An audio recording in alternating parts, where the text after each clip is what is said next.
Hey, good evening, everyone. Welcome back to the Raceway at Western Fair District, London, Ontario's half-mile harness racing action from up top. Your announcer, Shanna Sugardoyle, with you for the weather conditions. Currently 5 Celsius, 41 Fahrenheit, mild conditions, fast and dry track surface for this evening's 10 race car.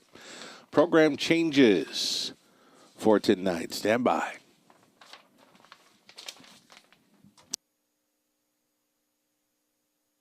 First change in the opener, the 5 Sweetest Hustle. Sweetest Hustle put a blind bridle on the 5 in race 1. Race 1 kick starts that HBI Bet sponsored Pick 5 play, $10,000 guaranteed pool. Races 2 through 5 are clear, no changes. Races 2 through 5 over into race number 6 to start up a late Pick 5. Number 6, Carson's Shadow, put a blind bridle on.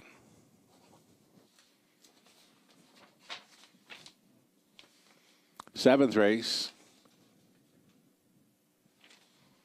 Race number 7, the 1, Shoshi Deo. Going to blinkers.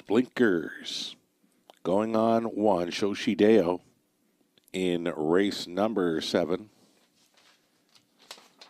Seventh race, of course, starts a late Pick 4. The 8th race is clear. So on over to the 9th. Race number 9, there is a scratch of 1, Dalliator. And number 5, Journalistic, raced December 4th at Flamborough. From an outside post 6, went to the top and just a little short on the end to finish second, 57-2. Tyler Borth was driving. And the 10th and final race, Super High 5 Opportunity in races 5 and 10 this evening. There are no changes in either one of those non-jackpot high fives. Got you up to speed on the changes. We've got you about 10 minutes away from race number 1. We'll take a short break right now. We'll come back and we'll have Robert Reed Jr. joining in for his commentary, ticket ideas, race selections, and a little bit of banter as well. We'll catch up with Robert following the break. More to come, lots more to come at the Raceway on this Tuesday evening. Stick around. It's the season of giving, and 8 of the province's best drivers will once again do their part to help children in need.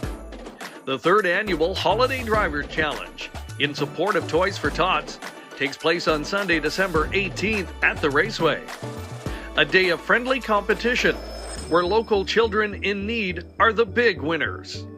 Tune in for full coverage beginning at 2 p.m. Eastern on KOSA TV.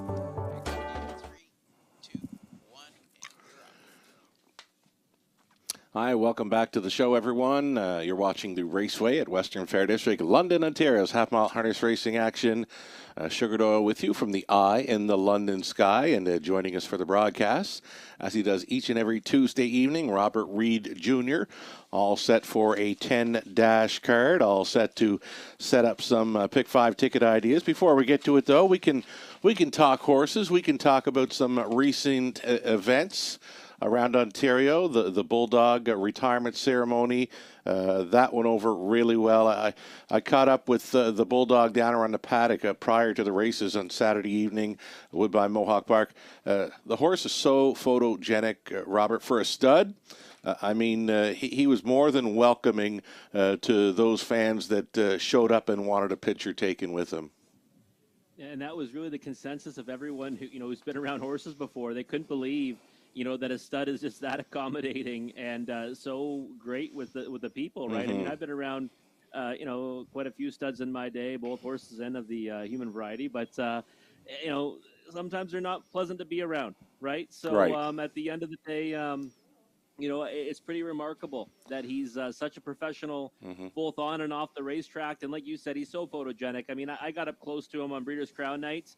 And, I mean, he knew he was having his picture taken. He stood there very proud. And, by the way, did a fantastic job that night, Sugar. Just want to point that out as well. Well, thank you. I had a great time. It was a last-minute deal, but Ken, missed a few nights. Greg Blanchard, fabulous job of filling in last evening for Ken. And what a big night for Mr. James MacDonald. Hey, 8 driving wins on the card. Tell us about it. Oh, it's unbelievable. I mean, when you think about it, when someone said, that breaks the record, you think, wow, someone won 7 before, Right. like especially on that circuit, with that drivers colony over the years. I mean, I remember the days at Greenwood Raceway when Doug Brown dominated, and I don't remember him ever getting close to that number. I'm Mm-hmm. sure he did on a few occasions, Mm-hmm. but at 8 victories at 10 races. Someone made the joke online. If you own the horse, I think it was Nick Boyd. Actually, if you own the other 2, you feel like you might have came on the short end of the stick, right? I caught that one. That was pretty funny. And you know what? I got looking at the card. I got thinking about, it was a big deal when Trevor Henry was here, Camelot Classic night, win the first 5. It was a big deal when Nat Day win the first 5 on the OLG Ontario Women's Driver Championship night. So here's James. I went back and looked at the card. He won the last 7 in a row at the biggest and best track in Canada. That's just amazing. Yeah. It is. I mean, James McDonald continues to do things that just unbelievable. Keeps doing last couple of keeps doing James McDonald things, right? Exactly. And I mean, I don't think that we've seen someone this dominant in a very long time. Mm-hmm. Obviously another shoe-in year for the O'Brien Award, and the evolution of James McDonald over the last few seasons has been really remarkable to watch. That time down at the Meadowlands, he attributes a lot to that. He's come back and he's just been on a whole other level. And it's pretty nice to see. I know we're looking forward to him coming back to here in London. The Holiday Drivers Challenge, of course, coming up on Sunday, December 18th, in support of Toys for Tots. He is part of the lineup along with Scott Young and many of our regulars here in London. So we can look forward to seeing one of the best ever in Canada in the driver's seat be right here in London on that Sunday matinee. And again, sure hope you can join us for that in some fashion, Robert. It's always a good time to. I hope I can. Right on. We've got a pick 5 play to discuss here, race number 1. I mentioned this is not a real easy card. I mean, I've gone deep on a number of races. I have found a key or 2, but you know what? Those keys that we found, they're not absolute locks either. This is not an easy card. I mentioned on Twitter, if you want an easy card, maybe come back for Friday evening. There's a few short fields there, and it kind of looks easy. There's a few horses. Might be in a bit tough that evening as the pop-up series switches over to Woodbine Mohawk Park this Friday evening. Yeah, no, it's very interesting, right? I had the same feeling about tonight's card. I think there's a couple spots you can kind of go thin, but they're not slam dunks. Right. And by the way, I felt very strongly, as you know, about last Friday's sequence. And hey, sometimes we were all alive, right, Sugar? That last leg. Yeah. You can see the ball so clear, but it just takes one race, right, to kind of send everything awry. And that payout was unbelievable. It was really just another remarkable night at the raceway for the multi-leg payouts. Yeah, I've never seen a night where so many of the 20-cent factored tickets came into play and paid huge. I mean, we were kind of getting giggly with the $1,300 plus average payout on the pick 5 all through the month of November, the 20-cent wager, and then Friday night just boom, boom, boom on the 20 centers, like just blowing up like mad. So the trifecta for like 4,000 and change for 20 cents. I mean, I know we've seen that before, right? But I mean, in a field like that, you don't think you're going to see it, right? Because I mean, at the end of the day, like it was a field of trotters where, I mean, it kind of played out impossible, right? But maiden trotters can play out that way. We know that, right? For sure. I mean, you might have a kind of a clear idea of what you think is going to happen, but usually you've got some people in the wings that are kind of hoping for chaos, and that person who snagged that trifecta for over 4,000 for 20 cents. Wow, what a ticket! Amazing. I'm sure they're going to come back for more at some point. If they're not back with us already, they're coming back. They better be back. Right? You bet. Let's talk up this early pick 5 ticket idea sponsored by HPI Bet. $10,000 guaranteed pool to chase after. So yeah, this is how I went. I mean, I want to hit this ticket. Didn't want to spend a whole lot, but I am spending a lot more than I normally would on a 20-cent wager. We want to get through the opener. Lola's Sunshine on the inside, looking like a strong possibility, but then steady as we go. I mean, She's a really nice filly. She's on the outside looking in, but you've seen her close up strong from the back, so she's for sure worth a look for me. Deepest of all, races 2 and 3. We're going to key up the 2, Senior Advisor, in race number 4. This horse was a little bit funny getting away last time out. Wanted to be up close and then took back and then closed up very strong. I believe Cam McQueen has done a fine job with this one, getting him back to the races under his care. November 28th here in London. I'm expecting a whole lot more from that one tonight, and that is why I've decided to key that one up in the 4th. 4 deep on the end in race number 5. Robert Reed Jr., your ticket idea. Let's go. Yeah, I singled up on Lola Sunshine. Now, I agree with you on Steady As We Go from the standpoint, we don't know what her ceiling is yet. No, right? not at all. We kind of know what Lola Sunshine is. She's had 25 starts this season, 36 in her career. We don't know what Steady As We Go is yet, but she is a tool against older horses from post 7. Mm-hmm. So if she beats me tonight, you know what? I'll have to take the L on that because I'm very fond of that Billy Sugar. Yeah, for sure. But I did single up on the 2, Lola Sunshine. Just love the drop down in class. Mm-hmm. And And then after that, I'm going to spread it a little bit, and then we're going to kind of, thin out as we go through the sequence. 1, 2, 3, and 5 in race number 2. I think that's kind of a wide open event. Mm-hmm. I'd like to think that Popular Luke's going to rebound with a better effort. Last time had an impossible trip. Right. But I do think it's kind of a wide open affair. Mm-hmm. Race number 3, 1, 2, 4, and 8. Larjon Lakespeed's the one that I'm really intrigued by there. Had an overland last time now. Second start back after a lengthy layoff. So, we like that angle. Mm-hmm. Race 4, the 1, 2, and 4. I like your Senior Advisor. I think that, the Colt might be the one to beat in there, no doubt about it. But Silverback Jack intrigues me because I love the angle, right? Non-winners, open non-winners company to now conditioned claimant company. Sure. And I've liked what I've seen from that one at times. Yep. Some efforts a little bit so-so. Other ones were pretty good. So I'm hoping he can be a big factor in there. Salzburg Boomer, I think you have to have because I'm thinking he's got to go down the road again tonight, right? That's how that horse has been his best. Yeah. Last time, trip was never going to work out, but only got beat half a length. The money leg, tough trotting event. I went 2 deep, and I'm just hoping the class relief for the 2, what can I say, is going to wake that one back up. We saw this 11-year-old son of Muscle Mass, win at this level with Nat Day in the Women's Drivers Championship. I think that, class relief has to help him.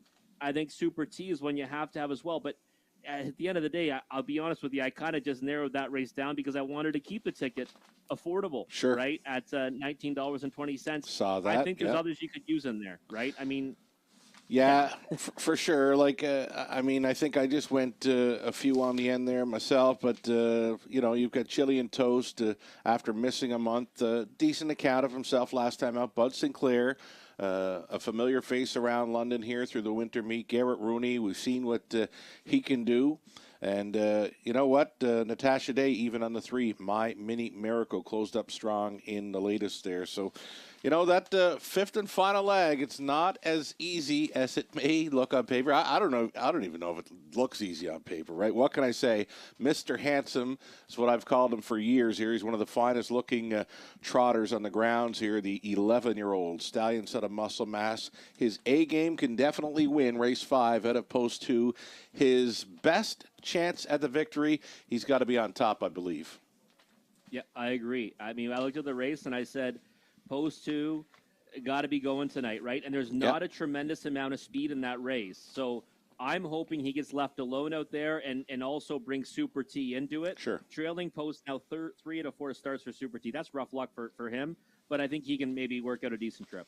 Okay, we're going to post parade them for race 1 of 10. Again, it's the opening leg of this evening's early pick 5. You're looking at 1 Cabot Tower, Paul McKenzie for Milton Young, trainers Kenny Oliver.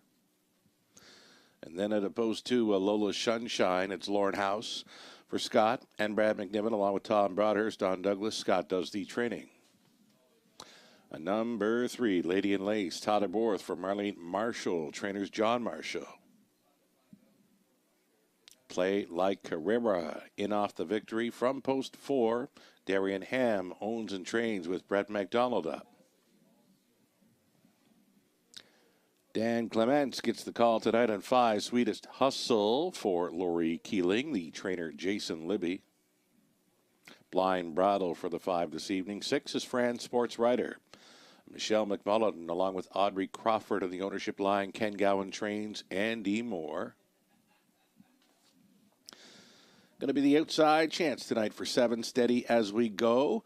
The 2-year-old daughter of All Bets Off goes out for Britt Kennedy, Money Clip Racing. Britt trains Garrett Rooney on board. This third choice currently at 4-1. And then from the trending spot 8, Credit Kawhi. Lisa DeRoche owning. Patrick Bissett trains. And Travis Henry coming in off the driving triple, I believe, last night. He had a big night. Travis Henry with the 8, Credit Kawhi in race number 1. That is your field of 8 on the pace. Exacta Try, Super Effective Daily Double, and of course, it's the start of the very popular Pick 5 play.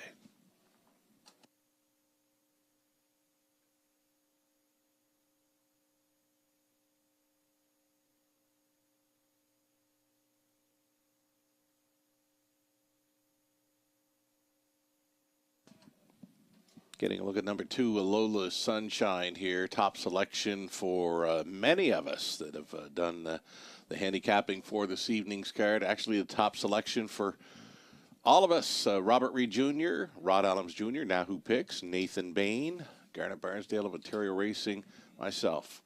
All over the 2, Lola's Sunshine here. She's for sure facing easier tonight, Robert.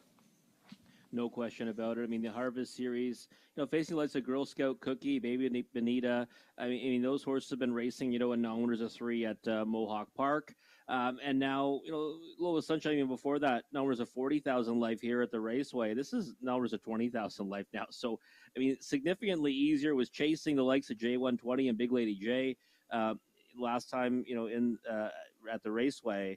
And I just thought the inside post class relief, she's going to be tough to beat in here, right? Like, I mean, you look at on paper, what horses have been racing at the level she's been racing at, and the answer is none of them. And I really believe, she'll be odds on, and she's the one to beat. Is she a slam dunk? Well, not really. She's 3 for 25 this season, but she has hit the board 15 times, right? So she does frequently land underneath as opposed to getting her picture taken. Slam dunks. I don't think there's a slam dunk on the entire card. Now, I know later on in the program, myself, I think you, and maybe many others will be keying up the one Harper's hat trick on the rail in race number 8. Mr. B, though, already chasing after Wilson Wall as a possible key in race 8 tonight. Yeah, and Mr. B, it was pretty sharp last night. A little heartbreaking for him, though. I feel for him. For last sure. night he had a nice ticket that sometimes, your number comes down, right? But, yes. Mr. B's always in with a sharp opinion. I highly recommend following him on Twitter. Right on. Let's talk Dan Clements on board the 5, Sweetest Hustle. It's the bridle change this evening. A runner-up finisher, 3 of her last 4, and then no room at the inn last time out. No, and the thing with Sweetest Hustle is, I got a little birdie told me that she warmed up fantastic tonight. So take that for what you will. It's good to know. It's one of those things where a little better than she usually looks, I think. And right now she looks pretty proud of herself in the track. A little swagger to her. A horse that I've always been a fan of. Love what she's done under the care of Jason Libby. The problem with her, Sugar, we always mention it, a little bit camera shy. Yeah. Right? I mean, she's 2 for 25, but it's just that affinity for finishing second. 10 runner-up finishes and 17 on the board finishes overall. I think she's a real nice filly. I think she's got a shot in here, but that seconditis certainly scares me a little bit. That's why I didn't put her on the ticket. Sure. I thought that, for me, a second choice, but not on my ticket just because of that second place finishes that she's got. I love the little birdie info, though. Those could come in handy when we near post time, right? We're less than a minute. Little birdie mentions 5, Sweetest Hustle warmed up well. Like it. Yeah, always get that information, right? I mean, the pre-race appearances, I mean, you got your pick of the parade, right? Always important to see. Yeah. Let's talk Travis Henry last night, 3 driving wins. Let's talk the big victory in the finale. December, 54-4, sports fan for Blake McIntosh. Incredible, and did it so easy. Yeah, it was the easiest pie, and I had some people telling me, I was on the Dalhousie bandwagon. I had Sure. some people actually message me to say, hey, Blake's horse looks like a machine in there after the last effort, and I didn't follow suit, and he was absolutely unbelievable. That for December, that mile is a big mile any time of year at the raceway. For sure. I mentioned even more so December. I mentioned to our crew right after the race, if that's June, that's a 52 mile all day long. Absolutely, yeah. It was an incredible performance. Right on. Gates moving for the first of 10. Here we go. It's pacing fillies and mares to start up this popular Pick 5 play in the opener. The odds-on action, as Rob mentioned, continues at number 2, Lola's Sunshine. So we get Cabot Tower, Lola's Sunshine, Lady in Lace, Play Like Carrera, Sweetest Hustle, Fran Sports Rider, Steady As We Go, the rookie filly. On the outside, looking in here, Credit Kauai is in the back tier spot. A 16th out. Here they come.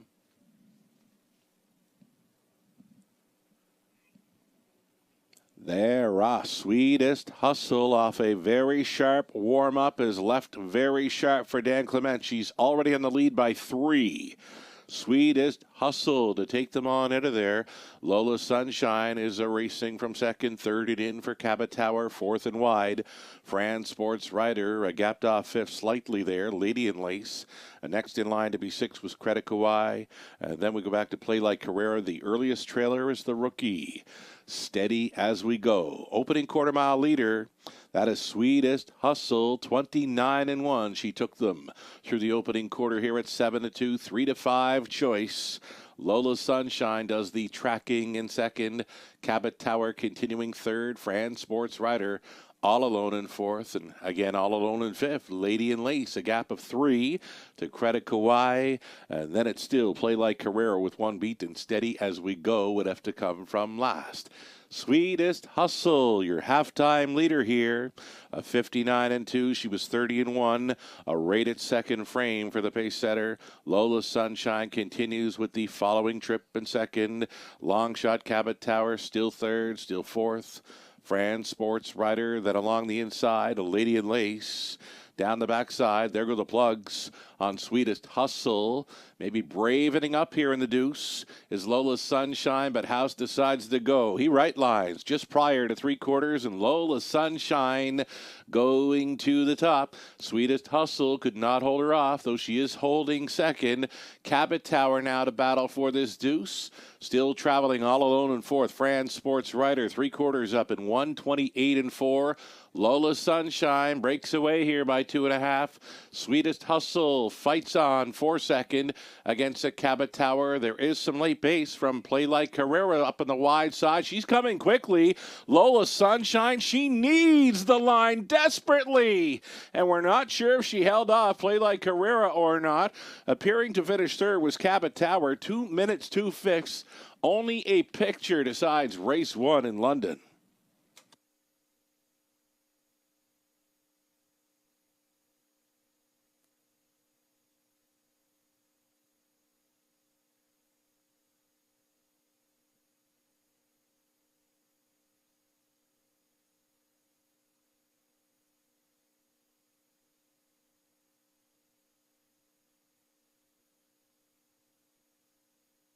This one gets very close, folks. Number 2, Lola Sunshine. She was all in, and she needed that line so bad. Lola Sunshine on the inside, a fast closing. Play Like Carrera, trying to spring for the upset. It was too close on my end to call, but the unofficial winner is number 2, Lola Sunshine at 3-5, just getting there. Over the 4, Play Like Carrera, 2, 4, 1, and 5. It's unofficial.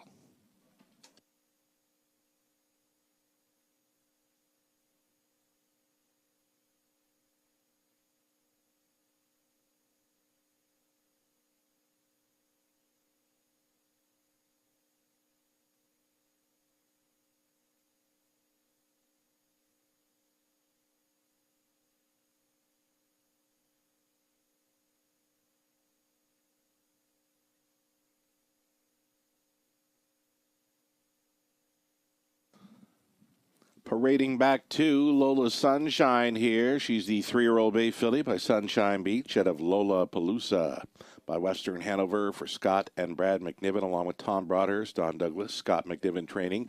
Lauren House, driven to win here at 3-5. The filly hangs on just to win here in 2 minutes, 2/5. Fourth career victory. That's 4 on the season. As the big filly meets up with winning caretaker Kelly McNiven. Kelly doing a bang-up job with the Toys for Tots Drivers Holiday Challenge. She does a heck of a job with the horses as well. Winning caretaker Kelly McNiven, Lola's Sunshine here in the opener, and does not disappoint here as the 3-5 favorite.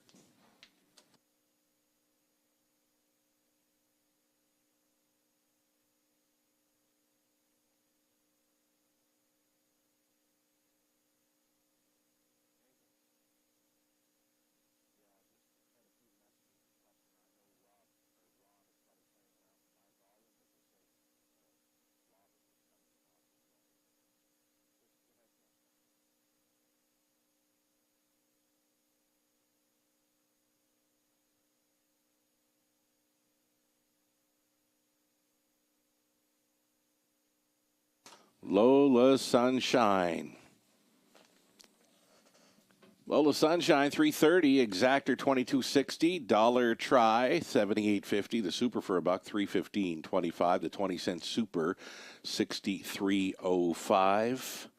Brad on Twitter, that is, mentioning Lola Sunshine was on E at the finish. I agree. She needed the line desperately, just holding off a fast-closing Play Like Carrera.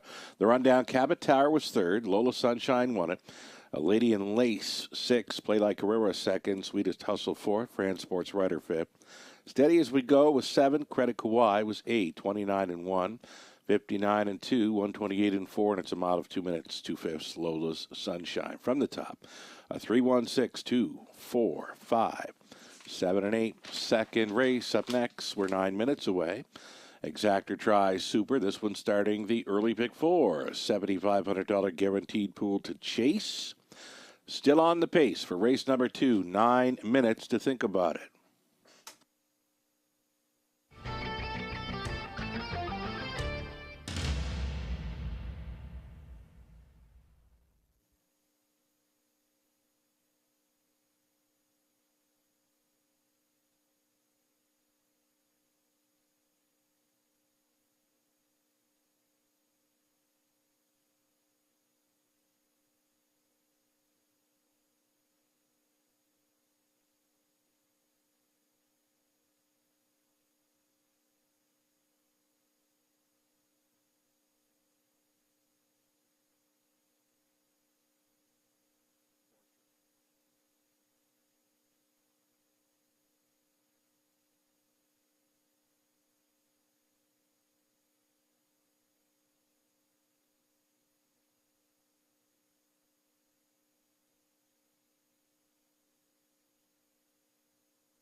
That's how close it was in the end. Too close for me to call. A play like Carrera was absolutely flying, just missing to the heavy favorite. 5 minutes wagering time. The upcoming second race is next, starting the pick four play. Robert Reed Jr. standing by to set up the ticket ideas for this go-to wager in London.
Lola Sunshine just holding on in that opener as the odds-on favorite. Looked like it would be an easy victory at the head of the stretch, but play like Carrera came from absolutely nowhere, made it very close late, but the favorite prevails to keep my ticket alive, Sugar's ticket alive, and probably many of your tickets alive as well. Time for the early pick four, getting started right here in race number 2. We mapped out some of our suggested tickets for you. The guaranteed pool on this one is $7,500, and we're going to stay true to our pick 5 wagers, which are still alive going into this one. But starting off here, Sugar's going to go 5 deep with the 1, 2, 3, 4, and 5, and then his deepest leg, race number 3, going to use 6 of them. The inside 5 plus the trailer, Matthews Rita. His single's going to come in race 4 with the 2 senior advisor, and I like this one quite a bit tonight. Last time it was kind of an interesting effort, got away 5th, kind of got shuffled back, and then came back on with pace again. So you have to think this one's going to like getting to the condition claiming ranks and can build off that effort in the way that he was coming home last time.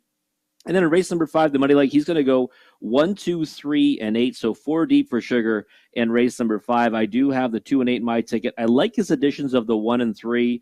I do think, though, that is kind of an interesting, money leg of both of these sequences here. I'm going to hope, though, that one of the 2 favorites, I think, will prevail in that one, and that's who I'm singling up. But in race number 2, for me, I've got the 1, 2, 3, and 5. Do like Popular Luke. Last time got an impossible trip, hoping he comes back to what he produced 2 back when he was fantastic in the first over position to win by a neck. Also using Just Call Me Pete, Spare Time, Surge, and the 5, State of Treasure. And race number 3, the 1, 2, 4, and 8. I think that's interesting looking. Now when there's a 5,000 life race where we might be able to see a price there, and I wouldn't be surprised if any of them stepped up to win that contest. And race 4, the 1, 2, and 4. I do like the 2 senior advisor, but I like the speed threat from the 1 Salzbrook Boomer and the angle of getting into that condition claimer for the first time for the 4 Silverback Jack. And in race number 5, just because I wanted to keep costs down, I did single up on the 2. What can I say in the money leg? Think that this looks like the right spot for him. We've seen him win at this level before. It's a race that's kind of void of speed. So if I had to pare down and single one in there, it's going to be the 2. What can I say? Went too deep in my pick 5 wager, but for the pick 4, I am going to just single up on the 2. What can I say? And that ticket will cost you $9.60 for a 20-cent wager. We've got a minute to work out your winning wagers for this early pick 4 sequence. Again, the guaranteed pool is $7,500. We'll come back after the post break, take a closer look at this upcoming dash.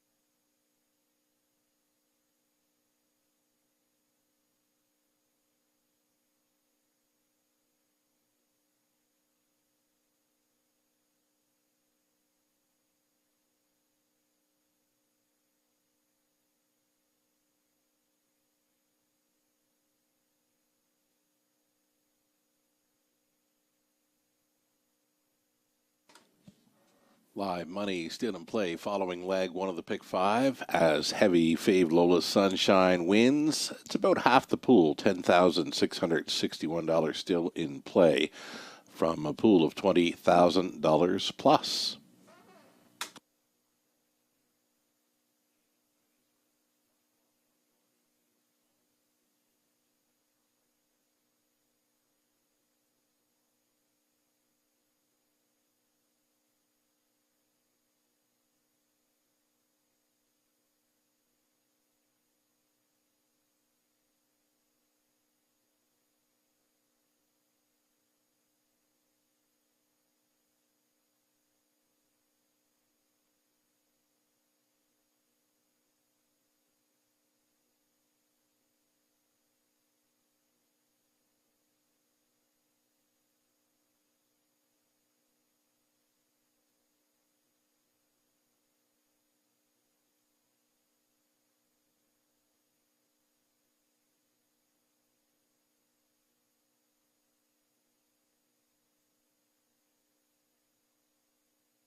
Here we go. Starters on parade for race number 2. Conditioned event, $15,000 claimers, non-winners, $30,000 on the pace. Number 1, Poplar Luke. It's Garrett Rooney for owner-trainer Brad Vanstone. Randy Henry owning and training 2, Just Call Me Pete, Scott Coulter. Tyler Borth up on 3, Spare Time Serg for Tom Bain, Chris Manana, Vince Lombardi, Tom Trains. Greg Merlot owning and training number 4, Sunseeker, Brett McDonald. It's Colonel Schneider Jr. owning, Cassidy Schneider training 5, State of Treasure, Travis Henry. Affair Somewhere 6, Jay Harris for Elizabeth and Alan Fair, Alan Trains. R8W Equine Inc. along with Mark Horner share the ownership for 7. He's touring. This one trained and driven by Mike Horner. And to trail out the 8 EL Wild Sport for James Edward Lewis. The trainer's Jack Ray. The driver is Scott Ray. 8 pacers then for this opening leg of the pick 4. Exactor Try. Super moments away.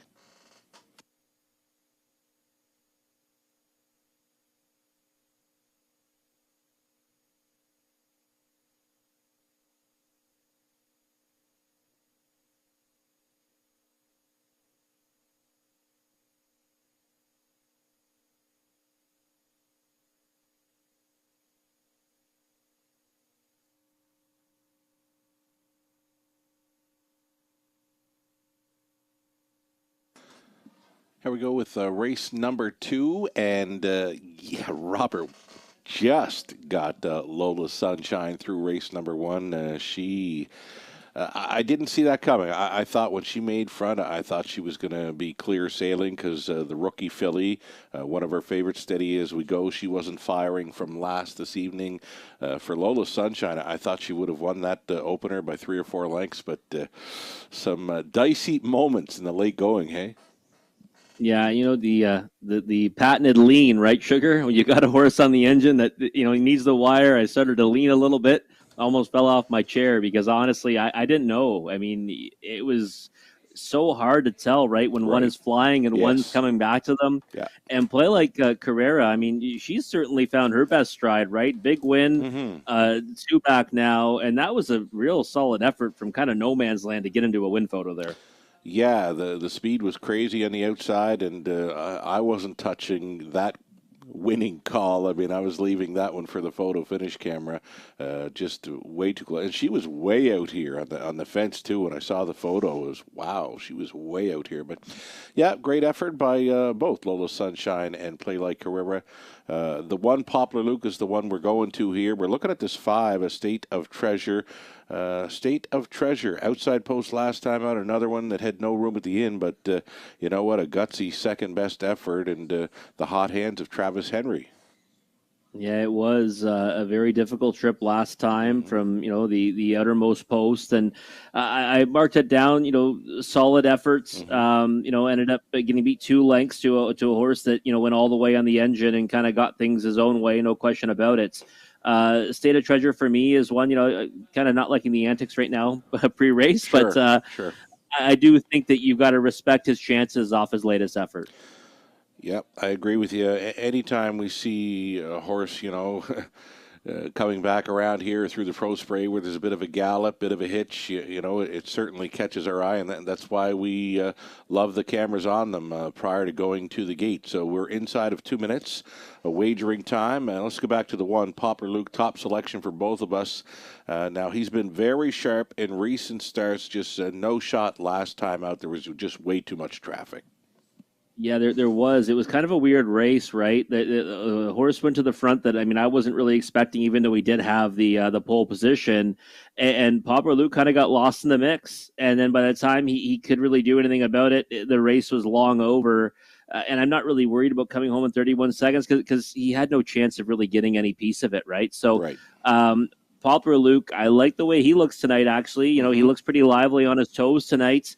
Don't necessarily like the price right now at 2-1, but I think many saw what we saw last time. And if you go back to his effort, on November 15th, and he missed a week, right, going into his latest, it was incredible. I mean, he kind of raced well the week before that, ended up first over a long way. I figured, okay, he's going to just have to fizzle out in here, and he didn't. He kept on rolling and fighting away till he scored by a neck. So, back onto a regular rotation, pole position, he's got to be the one to beat, I think. Right on, less than a minute here. How about this, too? Just Call Me Pete. Now, the fans were showing no love last time. They're giving him some love this time around, 3-1. You know what? It was one of those ones where I kind of was scratching my head. Then you kind of go, hindsight's 2020. You should have seen this coming. Second start, in a condition claimer. Right. If he shows that speed again this time, I think he's got to have a shot in here, right? I mean, that last effort, he got things his own way, but it was a much improved, outing for him. And as 2 back, you can kind of just throw it out and say, okay, he got a wave 6th from post 6, and we'll just forgive him for that. So if last time's a more of an indication of what he is, he's got a big chance in here. Right on. Starting gate now in position. It's race 1 of 10. Getting set to go postward. There is still time. You would have to hurry. Gate is moving. We got Poplar Luke, then Just Call Me Pete, Spare Time Sir, Sunseeker, State of Treasure, Affair Somewhere. He's touring. Then E.L. Wild Sport is back tearing at top of the stretch. Race 2, Pacers pick up speed. They'll open up the early pick 4. It starts now. They're off. Just Call Me Pete with speed again this week. In the center, Sunseeker, widest of all, State of Treasure. It's going to be those 3 together. Barreling through that opening turn, Just Call Me Pete on top. Still coming on the wide side, State of Treasure. Had a long go on the outside last week. Is he going to get to the front this time around? State of Treasure reaching up here at 5-2. It could be some give and it could be some go here. Quarter mile was 28-2. State of Treasure appears to be going to be the one to cut it out. It's a lead of 2.5 lengths. Just Call Me Pete then for the pocket ride this time. Third and in, Sunseeker. And Poplar Luke, who was caught up in traffic last time out, he's going to roll the dice and go first up here at 3/8 completion. That's cover on the outside for Spare Time Serg. Down in front of us, they travel. State of Treasure is all alone here at the half mile. He was there in 59 seconds flat. Now racing as a team for second are both Just Call Me Pete and Poplar Luke. Along the inside, traveling into fourth was a Sunseeker, 5th and wide, Spare Time Serg. Then it's back to E.L. Wild Sport. Affair Somewhere has one beat, and that is He's Touring down the backside. Second and final time. State of Treasure still going forward here. State of Treasure maintains a 2-length lead. Just Call Me Pete being chased up in the 2-hole. Hanging out there in third. Poplar Luke, though he's not packed it in just yet. Sunseeker is all dressed up with no place to go in fourth. A buried fifth. EL Wild Sports. Spare Time Surg is traveling sixth. 128-1. They were 29-1, giving chase to the pace setter. State of Treasure through the third. Now Just Call Me Pete called upon for the drive home. Just Call Me Pete, though, just comes up a little bit short. State of Treasure downtown in London. Just Call Me Pete was second. Sunseeker third. And from way back, He's Touring fourth at 22-1 the mile. 158-3. State of Treasure.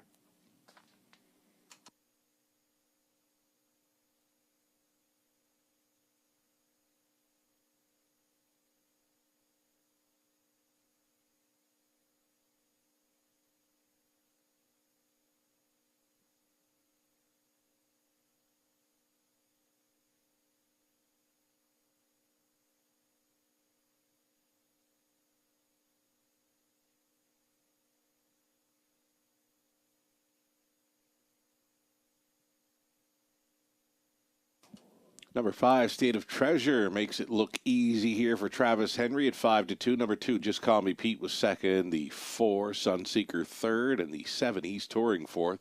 5, 2, 4, and 7. It's unofficial.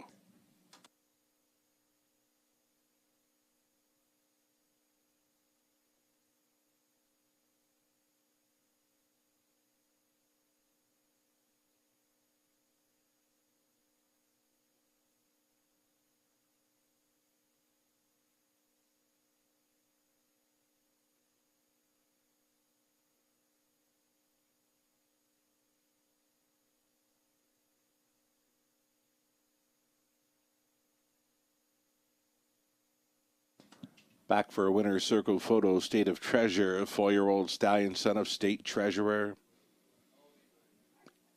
Out of Ipteria. By Apache's fame for Colonel Schneider Jr. of Arthur. Colonel the breeder Cassidy Schneider trains Travis Henry's on for the victory in 158-3. Right to his mark here. State of Treasure. Congratulations. He paid $780. The Daily Double coming back at $12.50. Exactor in race number 2, $26.30 for a pair of favorites. Dollar Try, $43.50. The Super for a buck, $371.30. A 20 center comes back at $74.26. Poplar Luke was 7. Just Call Me Pete second. Spare Time Surg was 6. Sunseeker third. State of Treasure won it. Affair Somewhere 8th. He's Touring fourth.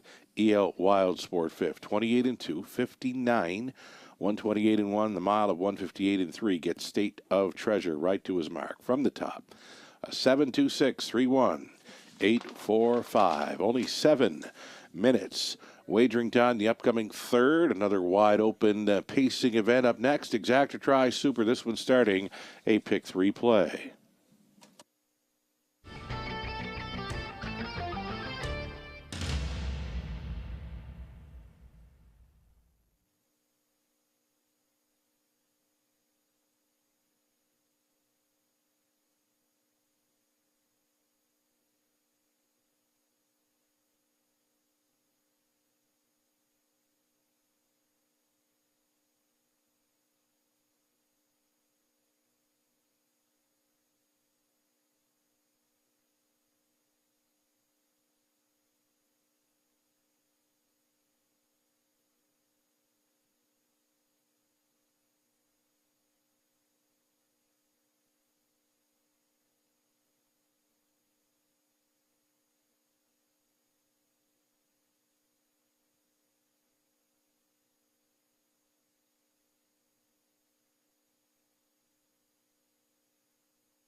a pretty significant drop in the live money for the Pick 5 pool after leg 2 down to 2,792 live and in play.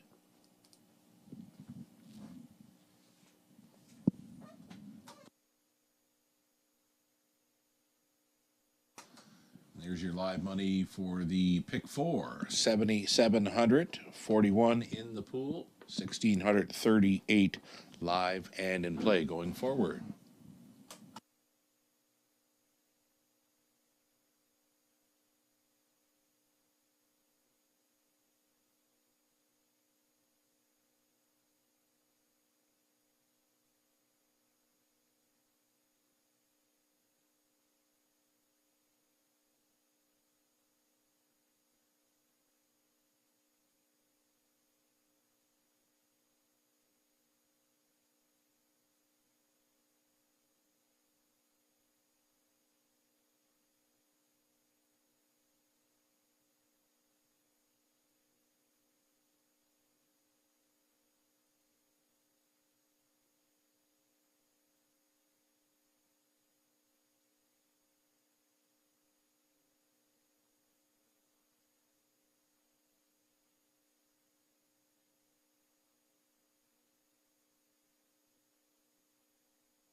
Starters on parade, a race number 3 of 10 begins a Pick 3 play. Exacta tries super. You're looking at one. She's out of Cheddar. Jason Ryan for owner-trainer Courtney Robson.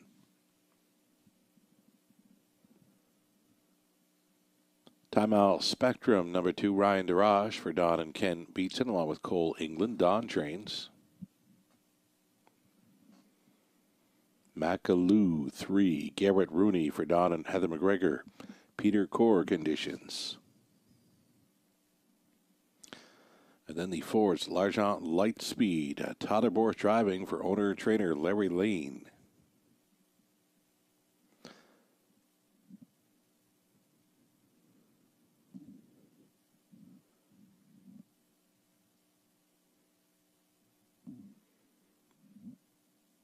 Next on parade, it'll be Lauren House on board the 5, Sunshine and Rain. Keith Wilson, Dean Wall on the ownership line with Dean training.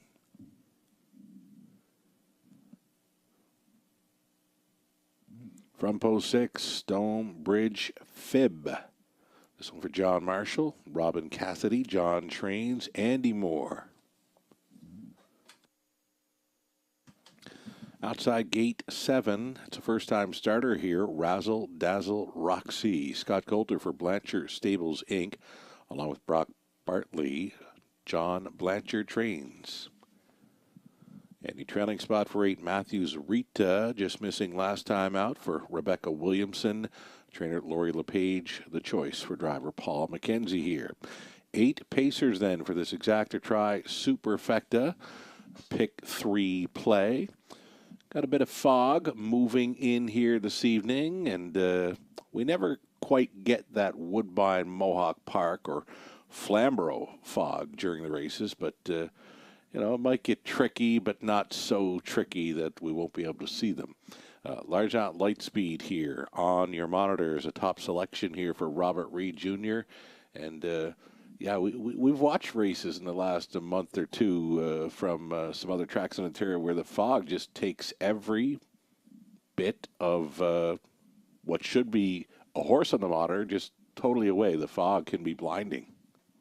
Yeah, it is, Sugar. You know, especially, you know, at Mohawk Park on some nights, and like you mentioned Flamborough as well.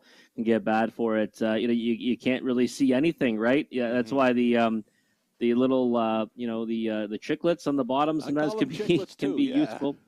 You got to watch those Yeah. on some of the nights the fog is heavy. And listen, I don't envy your job or Ken's job on nights like that because or Gary's job at Flamborough, because it just gets really really difficult, right, to see anything going on. And you're really relying on the way you think the race is panning out, I would guess. Well, the whole thing is when it is that foggy. I know I did a summer down at Fort Erie with the Thoroughbreds 2015. It was so foggy one day, I couldn't see them, but I wasn't going to stop calling the race because I couldn't be wrong, right? If I can't see them, nobody else could see them, so there's no way I can be wrong. Might as well just create your own story, right? Yeah, it's what I always do. It's what I always do. We're always winging it here. Third race then, Largent Lightspeed, you do like on top there. Was almost a gate-to-wire winner in the qualifier, fourth best last time out, and deserves a look in here. Right now, the price is right for sure on 4, Largent Lightspeed. Yeah, no question about it. 7-1's a great number on Largent Lightspeed. And again, this is a race I looked at Sugar. I said, I don't want to be on a horse going off at a low price here, So, and this one I thought would be some value. I wasn't expecting 7-1 because that was a pretty solid effort, all things considered, right? Did go first over quite a ways in there.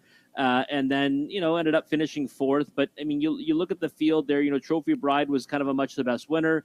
Matthews Reed, I thought, raced well to be second, but now that one gets the trailing post. So, like I said, looking for value here, Largent Lightspeed. And I just think second start over this surface, she might improve significantly. There is heavy action on the one. She's out of Cheddar. Jason Ryan, fabulous job on the mic with Wired 360, presented by Cosa TV. We showed it on our little pregame last night. Have you caught that bit of video, Robert? The Wired 360? Yeah.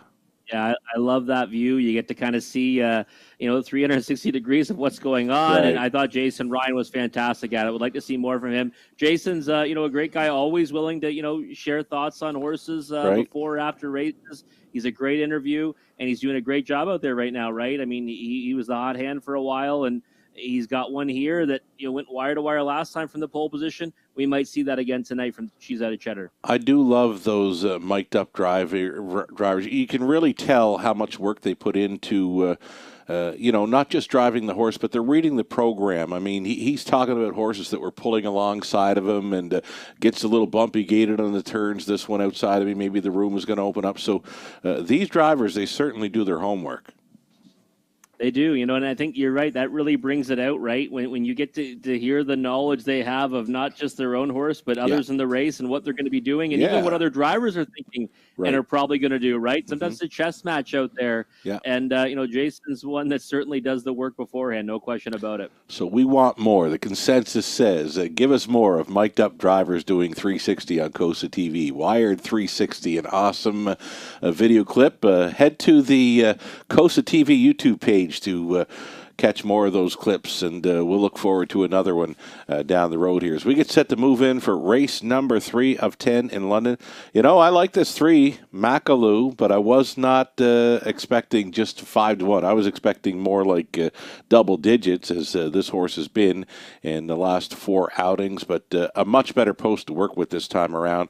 When I see a horse showing post 7, 2 in a row, and then drawing inside, that's where I'm going. That's the 3, Makalu. My top selection, I'll stick to it here, as the gate moves for race number 3. We've got She's Out of Cheddar, then Time Out Spectrum, Makalu, a Largent Lightspeed, a Sunshine and Rain, a Stonebridge Fib, first-time starter Razzle Dazzle Roxy.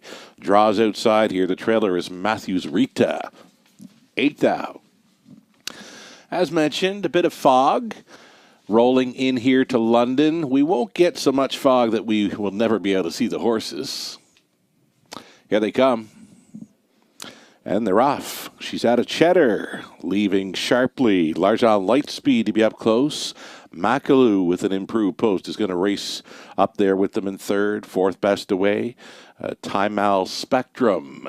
They've all got spots on the pylons early, and it's going to be 2-1 Co-Fave. She's Out of Cheddar on top here for Jason Ryan. Pocket riding in second. It's a very sharp and brave-looking L'Argent Lightspeed, all alone in third. Travels Macalou, fourth best away for Timeout Spectrum. That comes ahead of Sunshine and Rain in fifth. And then we go back to Matthews Rita.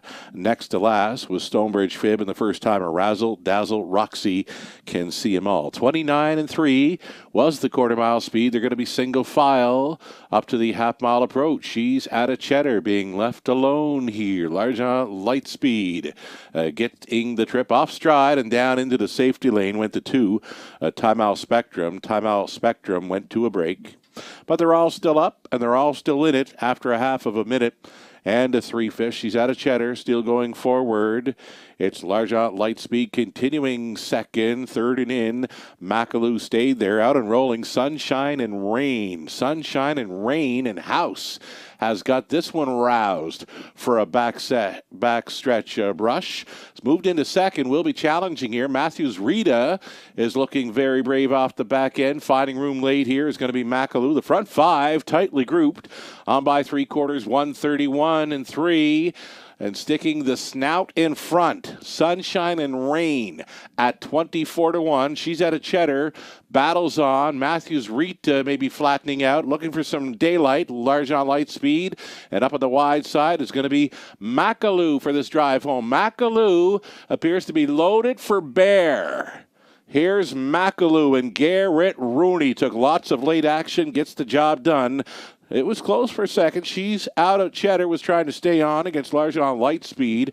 And finishing fourth, Sunshine and Rain. It was 2-2-4 as Macalou breaks her maiden.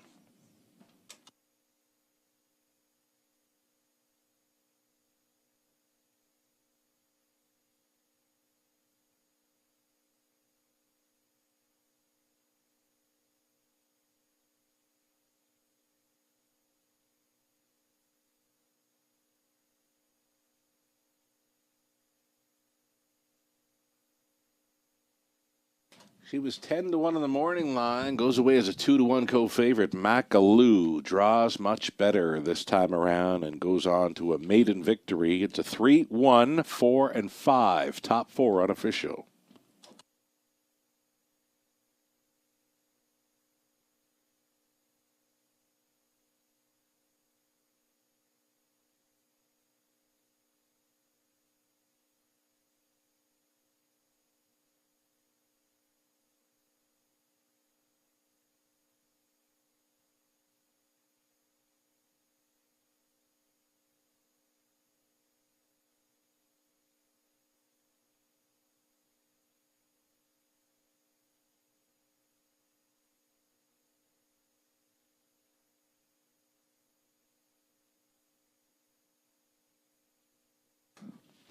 We were expecting better this time, and better we got from Macalou. Macalou, the 2-year-old bay filly by Art Speak, and of Cards That Count by Cam's Card Shark. Owned and bred by Don and Heather McGregor. It's trained by Peter Core and driven to win by Garrett Rooney. The maiden mark this evening of 2:02-4 comes for Macalou. Macalou here, returning $6.90, exactor $24.50, dollar try $46.25, super for $1, $210, 45 cents, 20 center, $42.09. Again, a maiden victory and lots of on-track support here for the filly Macalou as they line up for the photo opportunities following the maiden victory here. Again, from off the pace and looking very good in doing so. Macalou here in London. Congratulations. She's out of cheddar was second. At Timeout Spectrum 6, Macalou was a winner. L'Argent Lightspeed third. Sunshine and Rain fourth. Stonebridge Fib finished eighth. Razzle Dazzle Roxy 7. Matthews Rita was fifth. The mile of 2:02-4 becomes a maiden mark for Macalou from the top. A 2:61-34875. Fourth is next. No changes there. Field of 8 on the pace. Best bet selection, Nathan Bain with 2. Senior Advisor. A second time for trainer Cam McQueen with Colin Kelly on board. 10 minutes. Wagering time on the fourth. Exacta Try Super Daily Double starts up.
Right now, menstrual hygiene products are one of the most requested yet least donated items at food banks. That's why there's Tampon Tuesday, presented by Shoppers Drug Mart, a unique way to gather with women to network, socialize, and go with the flow. Admission is at least one box of menstrual hygiene products to be donated to your local food bank. Please join us for our next event at Top of the Fair at the Western Fair District on Tuesday, December 13th, and then visit us on our socials to continue the conversation.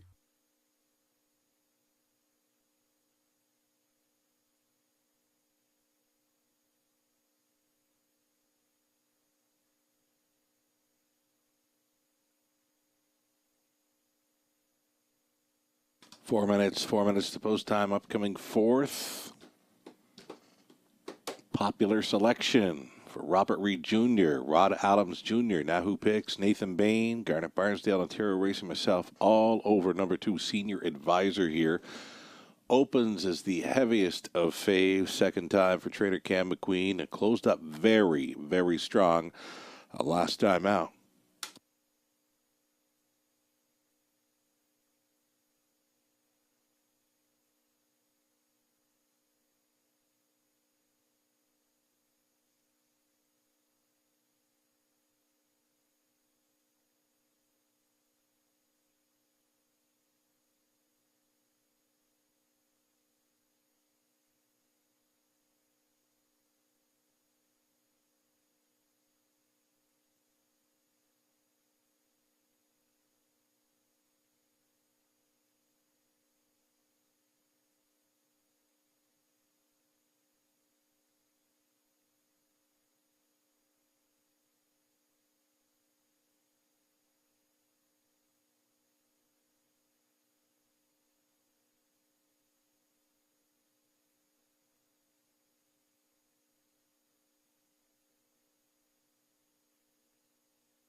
Another big drop for the live money, still in play, down to $430 after leg 3 for the $20,000 plus pick 5 pool.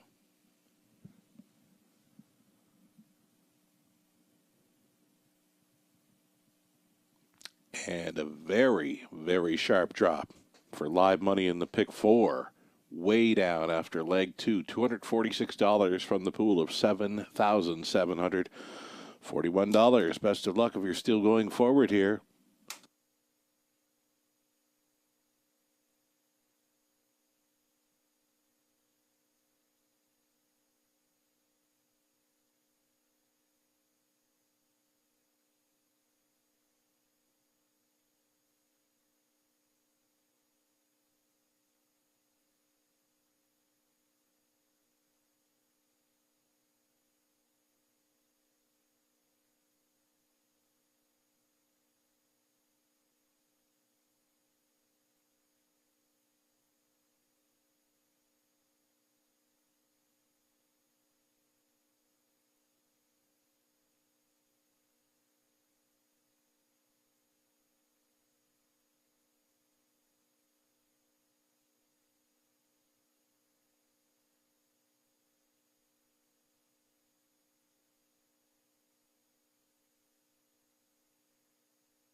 We are post-parading for race number 4 here. Fourth race on the pace, $15,000 claiming event, non-winners, $12,000 life. One is Salzburg Boomer. As Paul McKenzie driving for Rebecca Williamson, Lori LePage. Lori does the training. All the action early on number 2, Senior Advisor. This one for John McQueen and Cam McQueen with Cam training. It's Colin Kelly on. Iconic Sealster 3, Scott Ray. Pottits for Jack Ray. James Zala. Randall Sarachin. It's Jack doing the training. Scott Ray drives 3. Silver back Jack 4. Don Heather McGregor, the owners. Peter Core training. Garrett Rooney trying to come right back in here for the connections. Fooling Yourself is 5. Jay Harris for Russ Gurley. The trainer Derek Anderson. And then the 6, Cimarron Pat, Brett McDonald for owner-trainer Troy Cochran. Silver Sandy 7, Tyler Borth driving for Dan Mead. Trainer is Dan Mills. And the 8 from the trailing spot is going to be Words Escape Me with Lauren House driving for Scott McDibbin, Tom Broadhurst, Don Douglas, and Shirley Griffin. Scott does the training.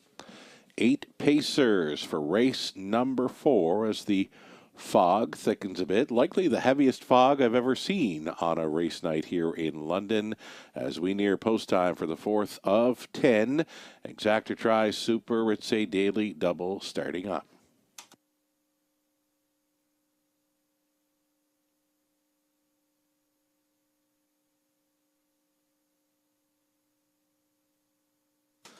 Alrighty, here's a top selection for all of us, really, on the broadcast this evening. Number 2, Senior Advisor.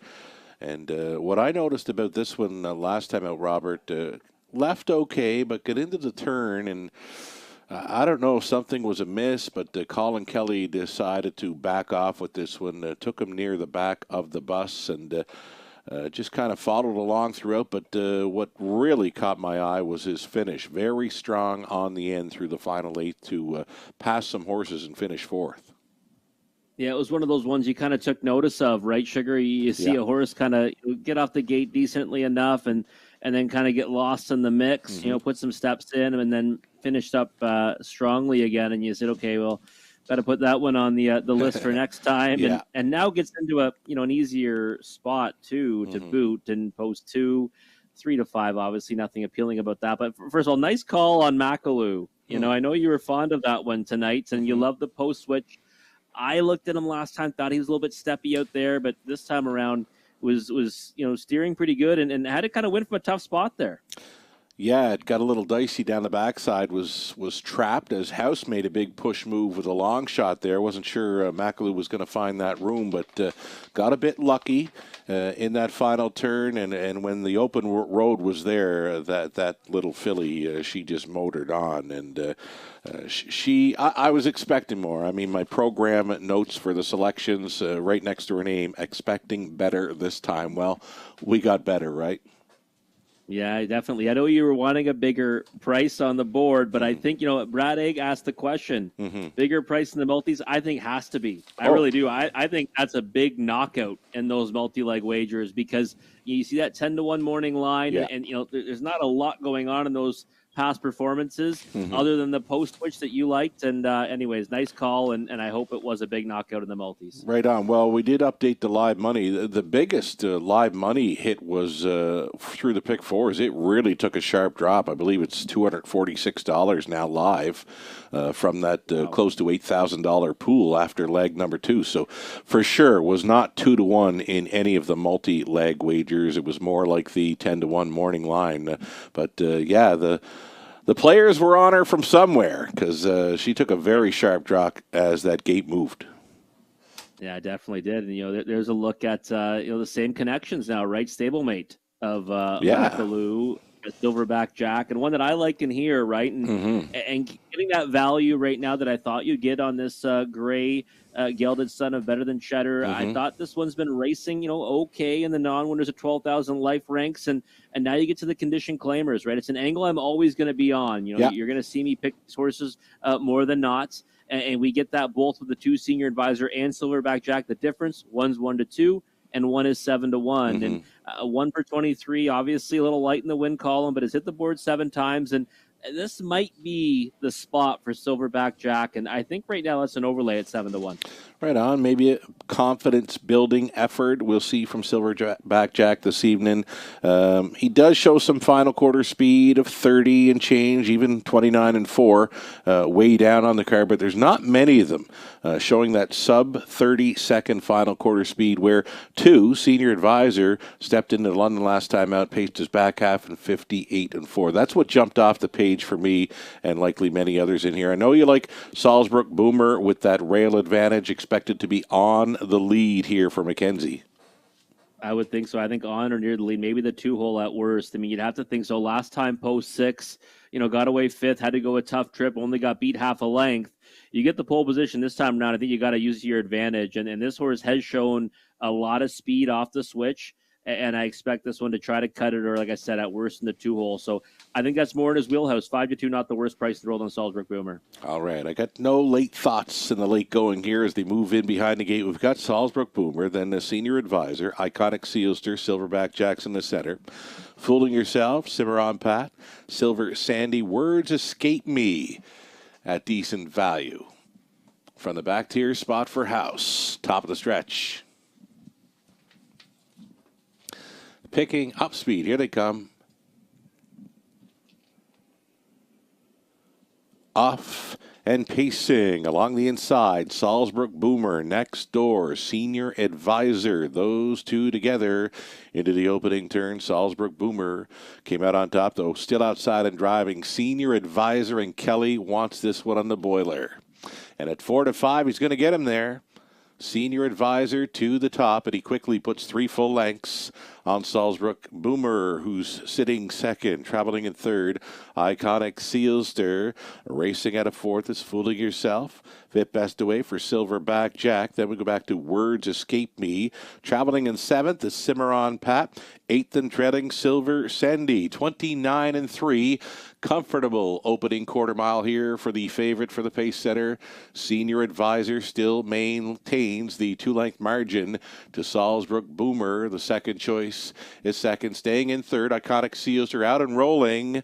That is Fooling Yourself. Fooling Yourself going with a first up try for Harris. That's cover for Words Escape Me. Getting shuffled. Silverback Jack setting it up third over. Cimarron Pat and trailing this field. Silver Sandy. The half was a minute and 3/5. So the breather got the leader got the breather. That is a 31 flat through that second quarter. Senior Advisor company showing up now, though. It's Fooling Yourself trying to reach that wheel of the pace setter. Though Senior Advisor appears to be turning that one away. Back on for the deuce. Salzbrook Boomer out there in third, maybe spinning the wheels now. Is Fooling Yourself. It's the 3 wide side for Words Escape Me, and inside traveling 4th, Iconic Sealster. 130 and 2 for 3/4, 29 and 4 through the third. Senior Advisor on top. Here comes Salzbrook Boomer from the pocket trying to make something happen. Up on the outside, Salzbrook Boomer. Senior Advisor, though, too much pony. Kelly for McQueen. Second best was Salzbrook Boomer. It was close for third. Silverback Jack was closing up strongly against Iconic Sealster. 2 minutes, 3/5.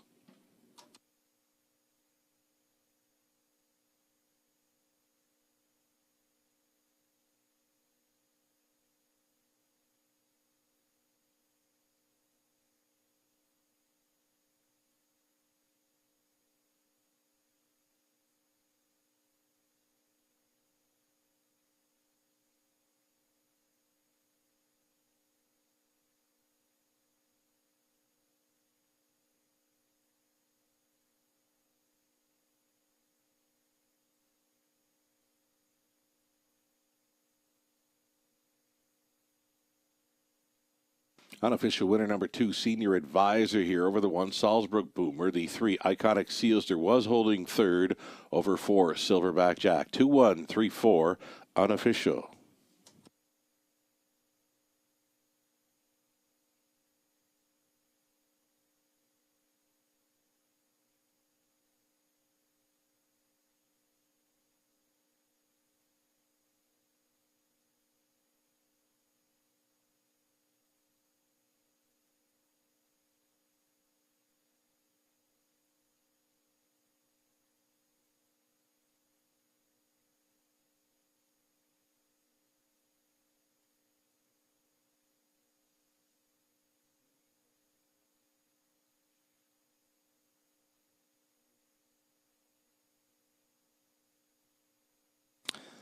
Official winner returning here to Victory Lane. It's number 2, Senior Advisor. 3-year-old Bay Colt son of Art Speak out of Southwind Gloria by Sports Writer, owned by John McQueen and Cam McQueen. Second time for conditioner Cam McQueen. And in the winner's circle tonight with Colin Kelly on board, gate to wire, 2 minutes, 3/5. For Senior Advisor, the Colt picks up his third career victory, number 3 on the season. First time for McQueen in the winner's circle. Congratulations. He paid $380, Exactor $640, Dollar Try $17.60, the Super for $1.59, $75, the 20 center worth $11.95. Salzburg Boomer was second. Senior Advisor won it. Iconic Sealster third. Silverback Jack was fourth. Fooling Yourself 6. Cimarron Pat 8. Silver Sandy finished 7th. The Words Escape Me finished 5th. 29-3, a minute 3/5, 1:30-2, 2 minutes 3/5 the winning time. Excellent rating there. Senior Advisor all the way from the top at 213-46875. 5th up and coming. Ending off, pick 3, pick 4, pick 5, Pays. Will Pays will be on display here. They should be all right with the mild upset winner in the middle leg there that took some live money away. We've got 10 minutes wagering time. The upcoming 5th, it's the early Super High Five Opportunity. Non-jackpot High Five, of course, here in London. Exactor Try also featured here. 10 minutes away from the Trotters. We'll do battle in the 5th.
Folks are wondering about the live money left in play. Well, into this fifth race, final leg on double, pick 3, pick 4, pick 5. We don't get the live money, but we do get the will pays. So on display here on the monitors, folks, will pays for all the multi-leg wagers going on to race number 5. Best of luck if you get some live plays here to complete your multi-leg tickets.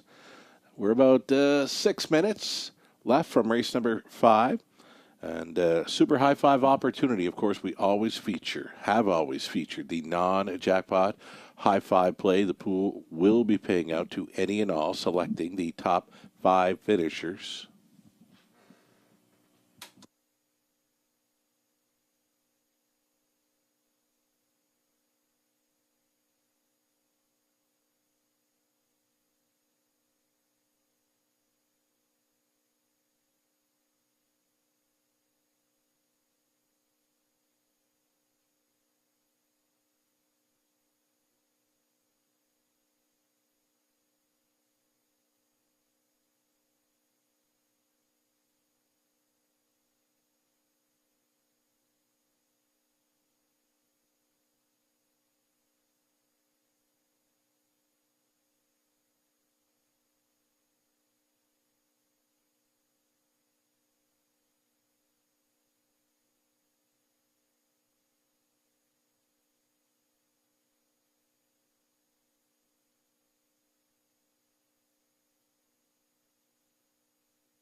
Again, will pays on display here. Favorite to complete the pick 4s, number 3, My Mini Miracle. There was action for the 1, 2, and 8 as well. 20-cent pick 5 will pays up next here with 4 minutes left for wagers on the high five.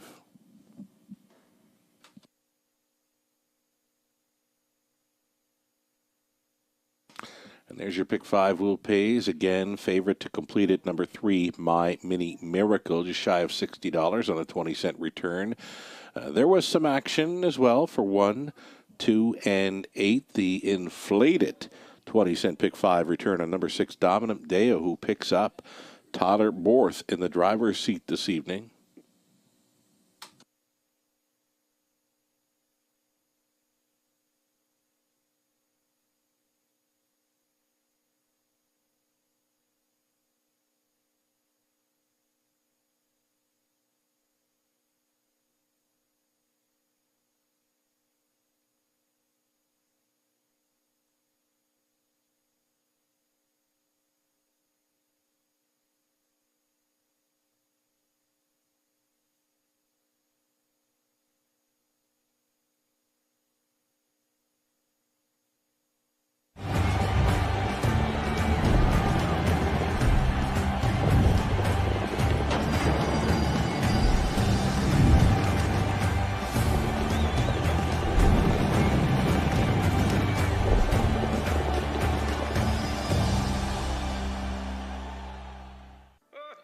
It's the season of giving, and 8 of the province's best drivers will once again do their part to help children in need. The 3rd annual Holiday Driver Challenge, in support of Toys for Tots, takes place on Sunday, December 18th at the Raceway. A day of friendly competition where local children in need are the big winners. Tune in for full coverage beginning at 2 p.m. Eastern on COSA TV.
Here we go. Starters on parade. We've got trotters here, switching to trotters, non-winners 1,500 in their last three. Also eligible, claiming tags 9,500. One is Chili and Toast. Chili and Toast, the second start back off a brief layoff for Bud and Lindsay Sinclair, along with Tom Strachan. Bud does the training. Garrett Rooney's on. Ashley Bako owning. Lori Bako training number 2. What can I say? Lauren House. Rick Ryer, Becky Geisel on the ownership line of 3. My Mini Miracle, Becky trains. Natasha Day aboard. Waikiki Hanover, number 4. Jay Harris for Elizabeth Fair, the trainers Alan Fair. Rhythm of the Night is 5. It's Andy Moore driving for Brad Moore, the trainers Burt Moore. Bill Leon owning and training number 6. Dominant Dale tonight. Tyler Borth with the catch drive.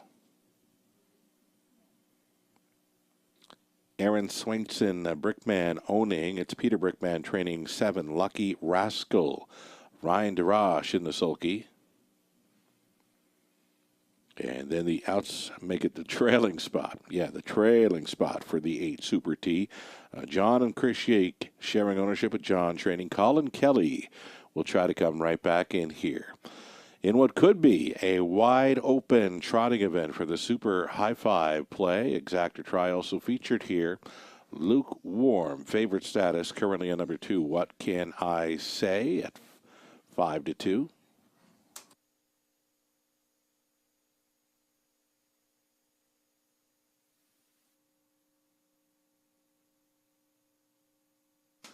Getting a look at the old horse scoring down. Mr. Handsome. And I'm not talking about Lauren House. I'm talking about What Can I Say?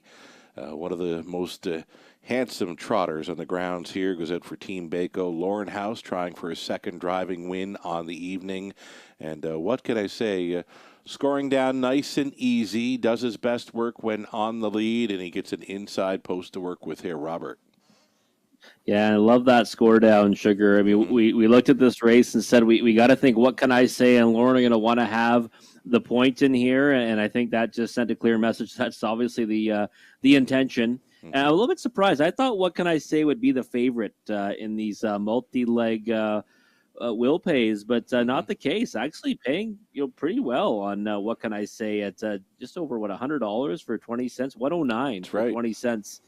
That's a pretty good payout on one that I thought would be the favorite in this race. My Mini Miracle taking all the action in that pick 5 wager. But yeah, what can I say? Love the way he looks in the track right now. And hey, Lauren House is a pretty handsome lad too. We'll give him that. You know what? Number 8 Super T. The more I look at the program now, the more I'm seeing it. What can I say has got to be on top here. There's absolutely no gate speed for the rest of them, by the looks of it on paper here. So number 8 Super T, I see him following House on out of there from. Well, he'll be behind the 2, I'm sure. I think so. Yeah, I mean, sometimes they can call an audible right behind the gate, but I think your initial spot's got to be What Can I Say? Because like you just said, and it's the way that I look at the race, Sugar, it's really void of speed. And you don't even see those horses that kind of might even try a delayed move to the lead. I just think What Can I Say is going to get to the point and should be able to kind of get a nice breather in that second quarter. That's the hope, anyways. And when he does that, he's very difficult to catch. I do think Super T might end up with a good trip here if he can, get away behind that one. Maybe get forwardly placed somehow from that trailing spot. Sometimes you look at a race, you go, I want no part of the trailing spot. I thought this might work out for Super T this time. The last couple of times he's had to leave from this spot. He's got away 6th and 7th, but this time I think, he's got horses in front of him that might do him some favors. Well, we're on the same page to complete the multi-leg wager here. We both used the 2 and 8. I like that exactor box in here as well. What can I say? People might be thinking, well, geez, the last time he won, it's back in mid-October. He only won in 2, 4, and 1. He's more than capable of going a little quicker than that. His season's mark is here in London, 2 minutes 4/5. He corners well. He's about one of the most honest trotters you will see around here. I can't remember ever seeing him make a break. What can I say? Very honest in his trotting game. Here's the to 3. My Mini Miracle, as you mentioned, Robert, favorite to complete the multi-leg wagers, but again appears to be void of gate speed.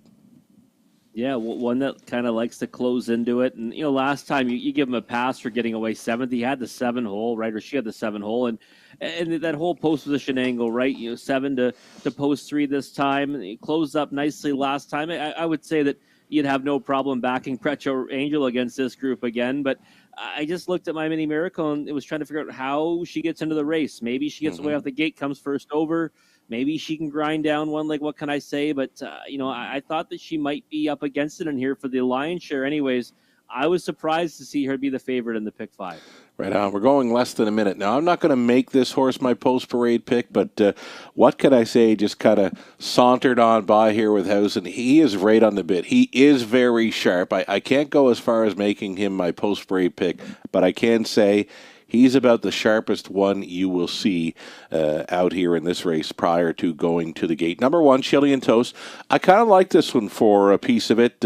Had missed a bit of time, about 7 weeks of action between early October on to his latest. And Bud Sinclair, well-known trainer around these parts, loves racing around London during the wintertime with his horses. And I'm expecting more from Chilean Toast to maybe grab a spot in the Exactor Try or Superfecta here.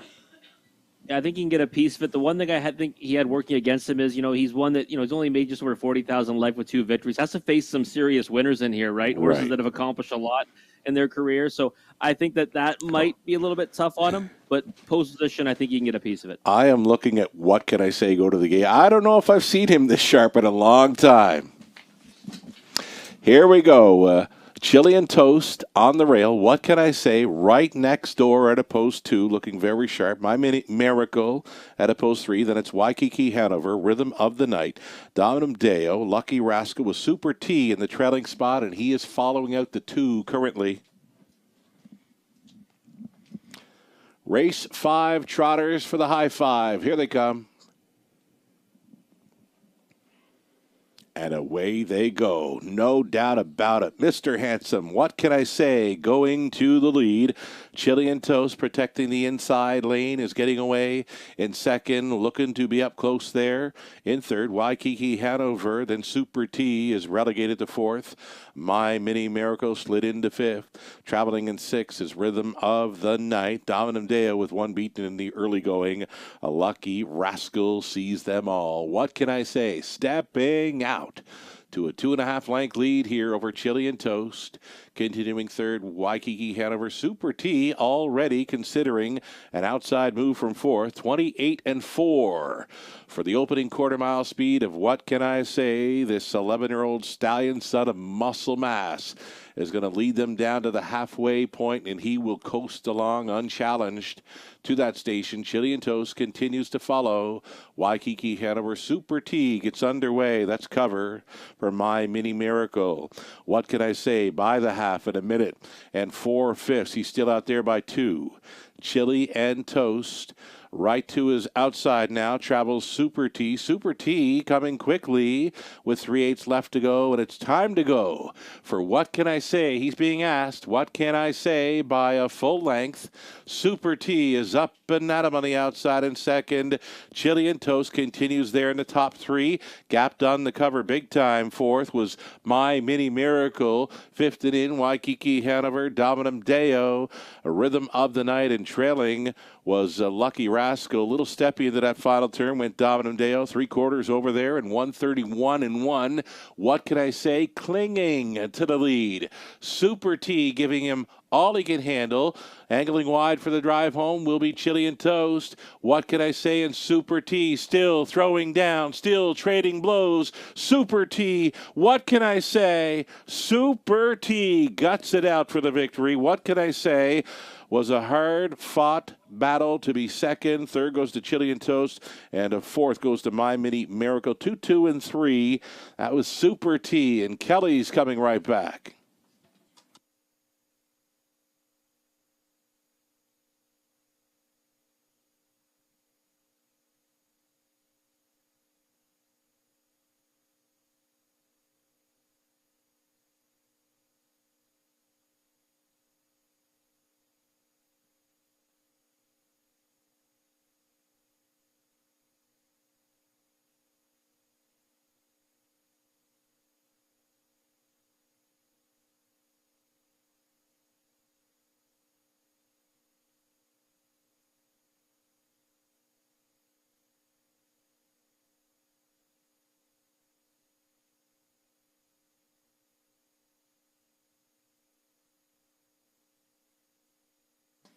Unofficial winner was the 8 Super T. 8, 1, 2, 3, 4 on the end of the Super High Five.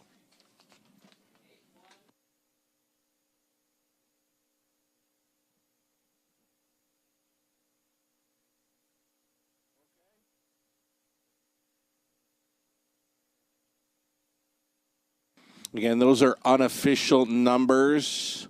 Unofficial numbers. It should be reading 8, 2, 1, 3, and 4 for the high five. Again, those are unofficial numbers. Should be reading 8, 2, 1, 3, and 4.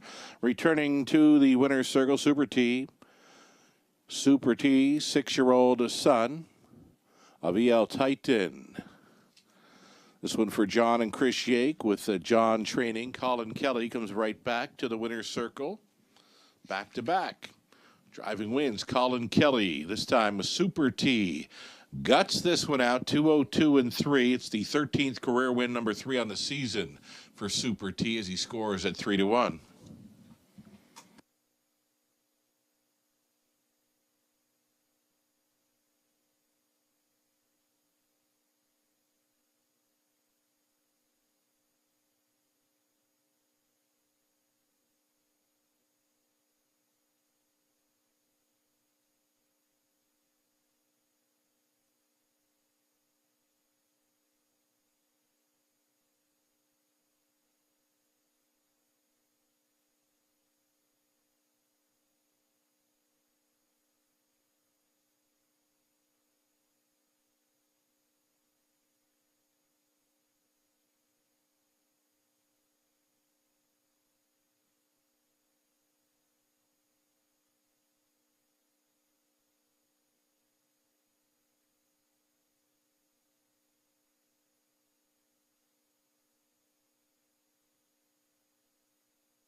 Super T paid $8. Exactor $26.20. That is an incredible payout on the exactor for those two. The daily double on to race 5, $15.70.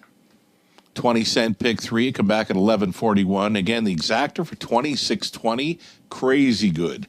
Dollar try, $42.95. The high five, 20-center, it's worth $67.55. The dollar pick 4 onto the 5th race, $312.45, and the pick 5, 20-cent ticket, comes back at $80.71. That's a pretty good payout for considering the horses and the odds that they won with this evening throughout that sequence. The rundown for the 5th, Chilean Toast was 3rd. What Can I Say 2nd. My Mini Miracle 4th. Waikiki Hanover 5th. Rhythm of the Night was 6th. Dominum Deo 7th. Lucky Rascal 8th. A Super T was a race winner. 28 and 4. A minute 3/5, that is. 131 and 1. The mile was 2-2 and 3. Super T gets the job done. A 3-2-4, 5, 6, 7, 8 and 1. Turn the page and go on to race number 6. This one starting a late pick 5. Another $5,000 guaranteed pool to chase after. Exactor, Try, Superfecta. We're going back on the pace for race number 6. Put a blind bridle on number 6. Carson Shadow. It's a preferred event, purse $13,000, so that's what we have as a top class pacing event. Opening up as the favorite, number 4, Pembroke Legacy for House. Number 1, Beach and Lindy, the free-legged pacer for Steve Charlton. Second choice action at 5-2. 3 minutes away from the start of our late pick 5.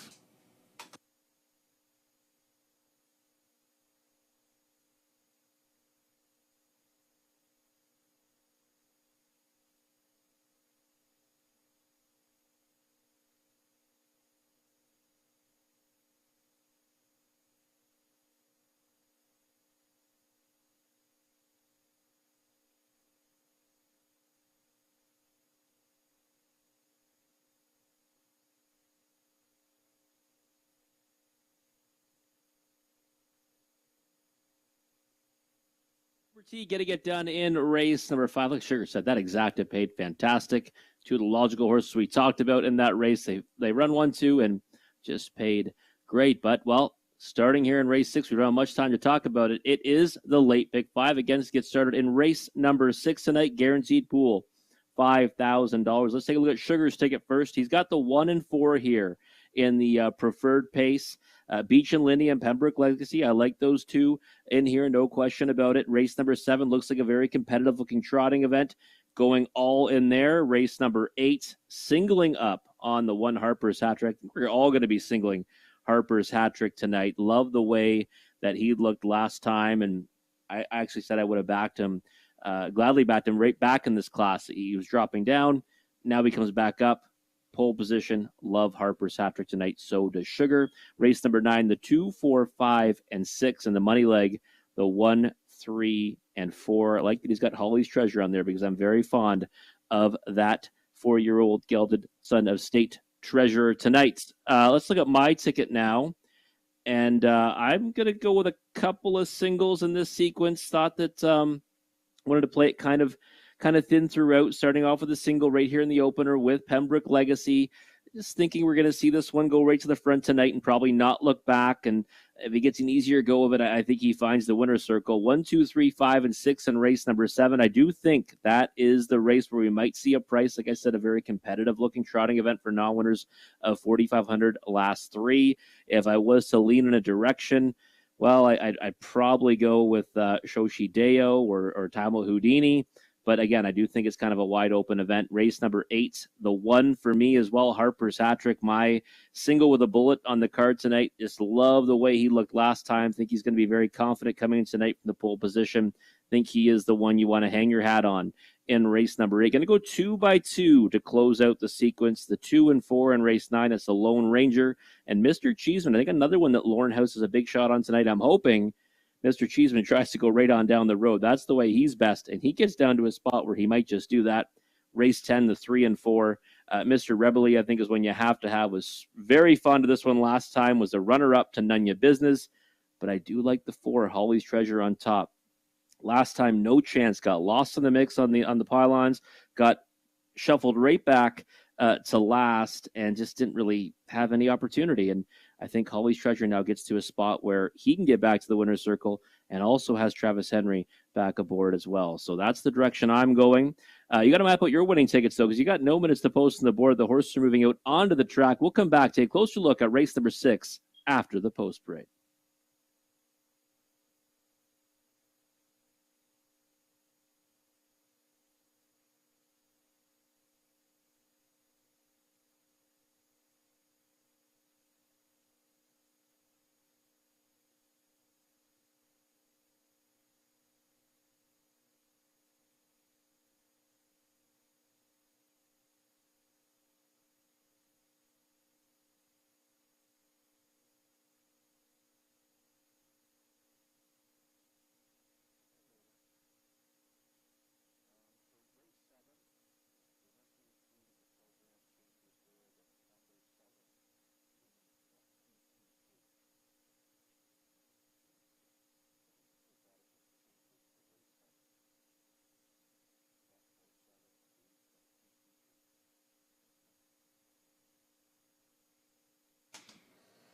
Horses stepping out on a post parade. Race 6 on the pace for this. And a reminder, race 7, the 7, Playful Elegance. It's noted in the program, will be leaving from the trailing spot 8.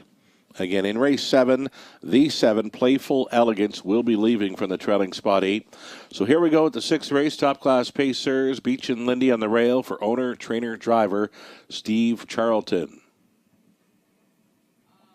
Chappie's Boy from post 2, Paul Chapman owning and training. Tyler Borth is in the sulky for number 2, Chappie's Boy.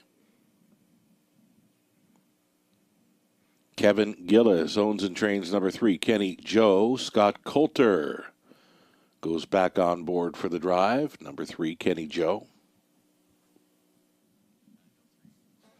Going to 4, that is Pembroke Legacy for Sam Taylor, Lauren House, training and driving. Prestige Sealster 5, Ellie Mayhew, along with Robert Sims Jr., Derek Romano, Sergio Vespa. They're all on the ownership line. Lindsay Kerr training Dan Clements on 5, Prestige Sealster. Carson Shadow 6, Louis Gregg is driving for David Carson, trainers Vicky Gregg. Mark Horner owning. Mike Horner training and driving 7. He's a handy man.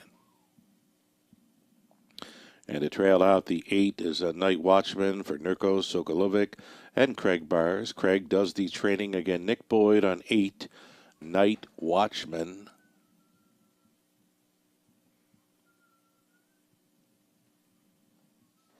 And we miss Kenny Joe, but he will be starting here. Coulter on board for Gillis. 8 Pacers then for this preferred event. A $13,000 purse they're chasing after. Exacta Tri Super. It's the pick 5 starting up. And again, another guaranteed pool to chase after here. Give it some thought. Take a shot. The late pick 5 starts in race 6.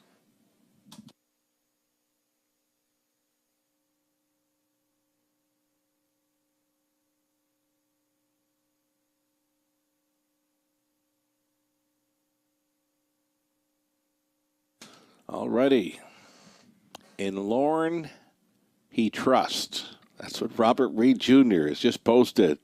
Pembroke Legacy, your top selection here. And I'm a big fan of this horse. Have been since he showed up from the land down under, New Zealander. And Sam Taylor's got another nice New Zealander who came our way in the last couple of weeks. He's now 2 for 2. That Major Arma was very sharp here again last night.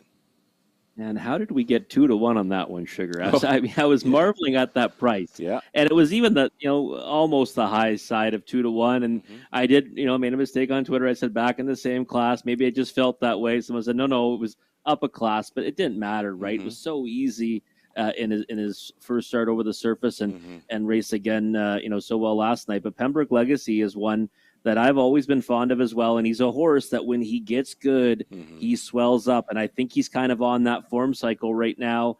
Last time, didn't work out. Did kind of get used hard in the early going from post 6, post 4 should help this time around. And no Cheddar Bay to worry about in here. So I think that, pound for pound, this is a bit of a softer group for him. Yeah. I just want to see him get to the point. And I mean, the horse that's even money right now, Beach and Lindy, a horse that's really void of speed off the gate, right? So I'm thinking Pembroke Legacy should be able to come around them pretty easy in the early going. That's the thing. Okay, Pembroke Legacy, we know he's going to probably 99% sure he's going to be on the lead. Who's going to sit 2? I would say Chappie's Boy. I think it's got to be Chappie's Boy, unless someone blasts from the outside. I mean, Kenny Joe is one I would love to think can get away there, but he's one that doesn't really have that snap off the gate either, right? And you know how much I love Kenny Joe.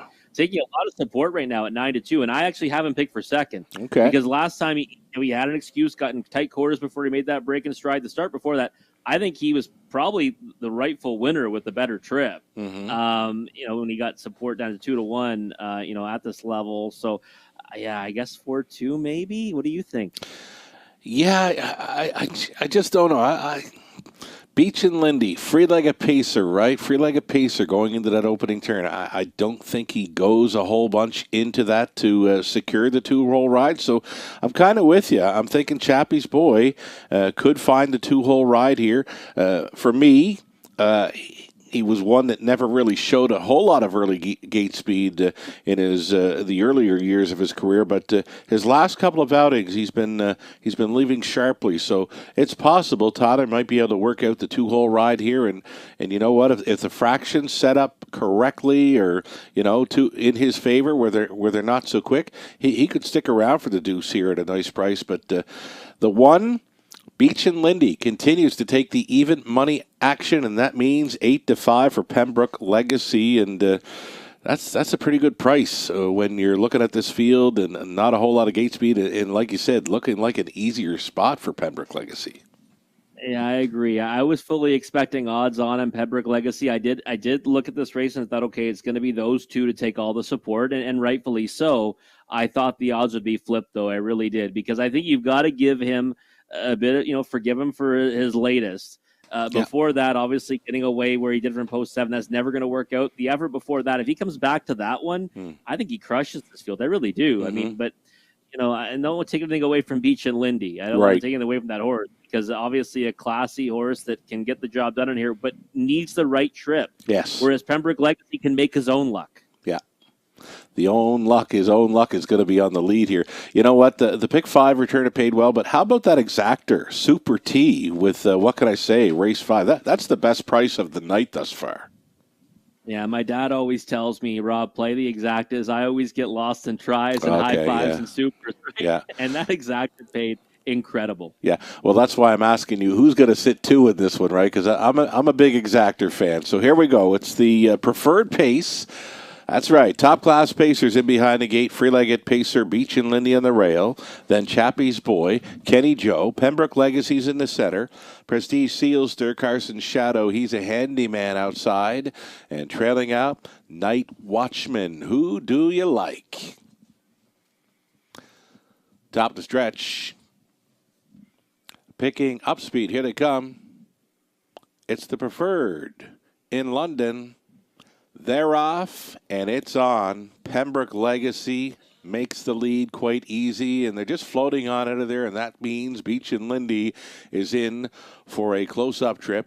Driving on the outside, Carson's Shadow, and Louis Gregg has this one pointed and will be pressing here as they roll quickly to the opening quarter. Off stride, the rare break by Carson's Shadow, but he's still up, still in it, and likely will be taken to last here as they go to the quarter mile. Pembroke Legacy on top here at 28-2. Beach and Lindy securing the 2-hole ride. So the co-favorites, 1-2, both at odds on here. Night Watchman is traveling in third, fourth and in for Chappie's Boy. It's going to be Kenny Joe rolling. First up for Coulter. That's cover for Prestige Shielster. He's a handyman, has one beaten. That's the early breaker, Carson Shadow. Halftime leader. This is Pembroke Legacy looking large and in charge. 59. He got a soft 30-3. Second quarter breather. It's been a while since he's got one of those here in London, and he's got 3/8 left to go to seal it. Pembroke Legacy still going forward. He's going to get pressed right now by Night Watchman. Night Watchman for Nick Boyd at a big price. Within a neck of this pace setter, Pembroke Legacy and Night Watchman. Beach and Lindy watching this develop from third. Kenny Joe out there in fourth. Fifth and wide for Prestige Sealster. Saving ground was Chappie's Boy. 27-4. 28-4 through the third. Pembroke Legacy still going on with it.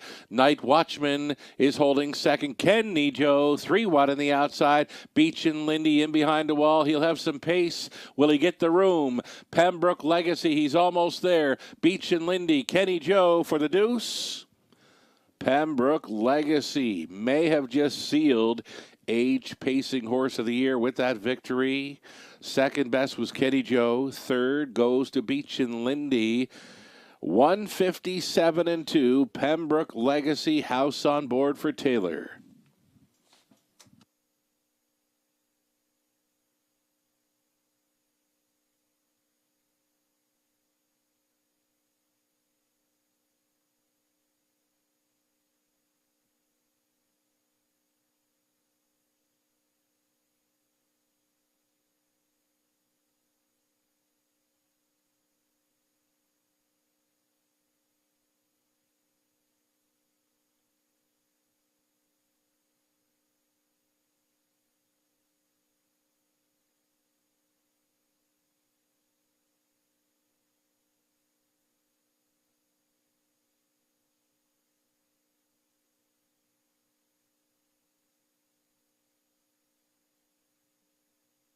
It's the 4, Pembroke Legacy on top here over 3, Kenny Joe. Then the 1, Beach and Lindy, and 8, Night Watchman. 4, 3, 1, and 8. It's unofficial.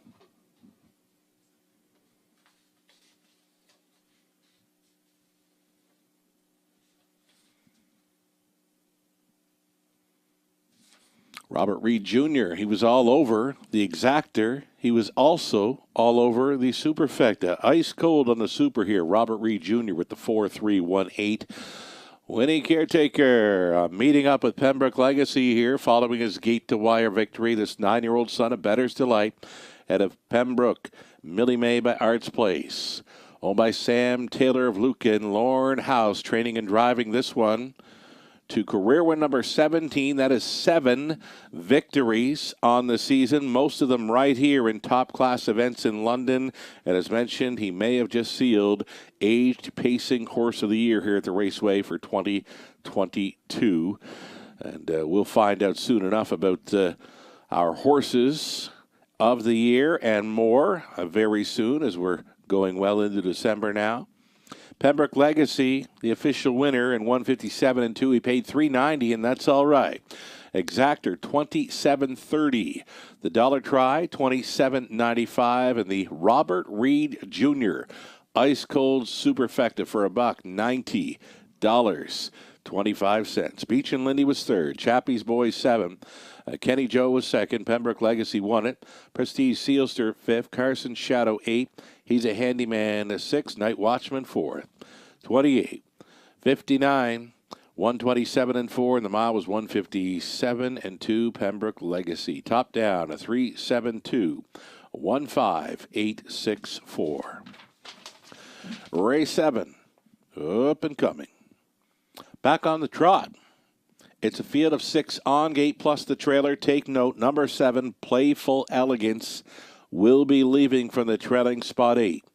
Again, in this 7-horse field, these 7, Playful Elegance leaving from the trailing spot. Exactor Try Super, this one starting up. Our late pick 4, 9 minutes away.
Pembroke Legacy getting it done in the preferred, the top class of the evening. And Kenny Joe getting up for second. We're actually liked for that second spot to return a nice exacta. Everything paid well, all things considered, with a couple of big favorites getting split in that trifecta and super wager. But it's the time now for the late pick 4 wager here. Getting started in race 7 tonight. Guaranteed pool $5,000, and going to stay true to my late pick 5 ticket as well. And Sugar looks easy doing the same thing, taking the all button here. And again, in a race that I've talked about as being kind of a wide open condition trotting event, non-winners of 4,500 last 3. And he's going to hit the all button and then single up on the 1 Harper's hat trick in race 8. 4 deep with the 2, 4, 5, and 6 in race number 9. One that I'm going to go 2 deep in, but those are the 4 horses that I actually do like the best in that dash. And then in the finale, Sugar going to go 3 deep with the 1, 3, and 4. I'm going to drop the 1 on my ticket and just use the 3 and 4. So let's see my ticket now. And on mine, going to start off with quite a few of them here in the opening leg. The 1, 2, 3, 5, and 6. Again, not hitting the all button, but close to it, right? I'm only leaving 2 off. So, I've learned my lesson before when I decided to get cute and cut a couple horses off the ticket.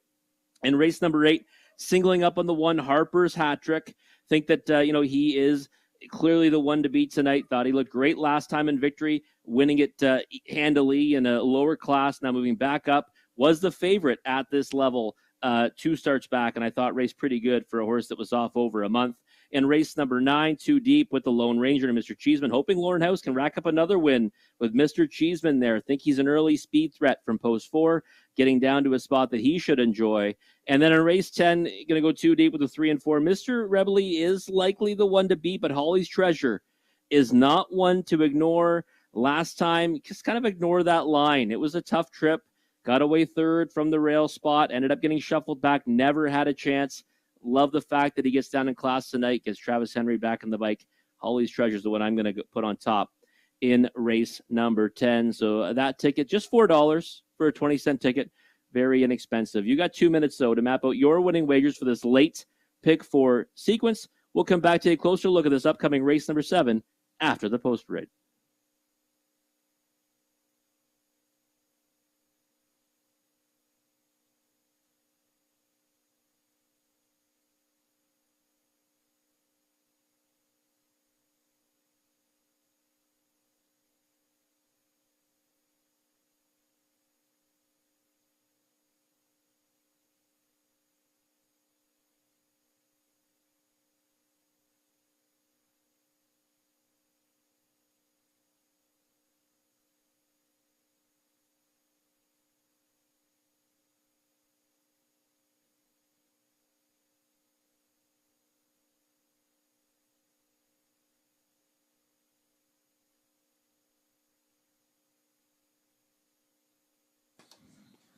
So waiting the post parade here for race number 7. As mentioned, the opening leg for a late pick 4 in London.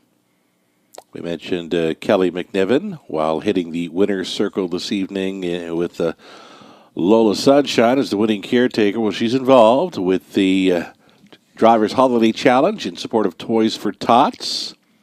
And she mentions any donations, any new unwrapped toy donations or monetary donations. With any donation, folks are entered in for a chance to win a $100 gift card donated by Twin Brook Farms.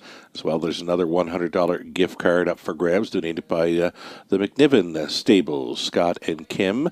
Of course, involved with the McNiven Stables. And again, donations can be dropped off at the Woodbine Mohawk Park Raceway paddock or race office, as well Wilson's Tack Warehouse in London, and their location at the track backstretch as well. E-transfers can be also sent to Kelly McNiven. She mentions the e-transfers worked great last season, and she's already been out purchasing brand new toys. She's if you're following on her Facebook, she put up a lovely video yesterday of her picking up some toys for this Christmas. Again, the e-transfers worked well. You can be sending those to McNiven K2 at gmail.com. That is the number 2, McNivenK2 at gmail.com for e-transfers in support of the Toys for Tots this season. Again, money donations can also be made in person to Kim McNiven, Emma Christoforou, Joanne Colville, or Kelly McNiven herself. Thanks so much, Kelly. Wonderful job last season and into this season as well. We're all looking forward to the Drivers Holiday Challenge coming up on a Sunday, December 18th. It's the matinee beginning at 2 p.m., and most worthy cause, all in support of Toys for Tots. We can see the Trotters vacating the paddock on post parade here shortly. Stand by.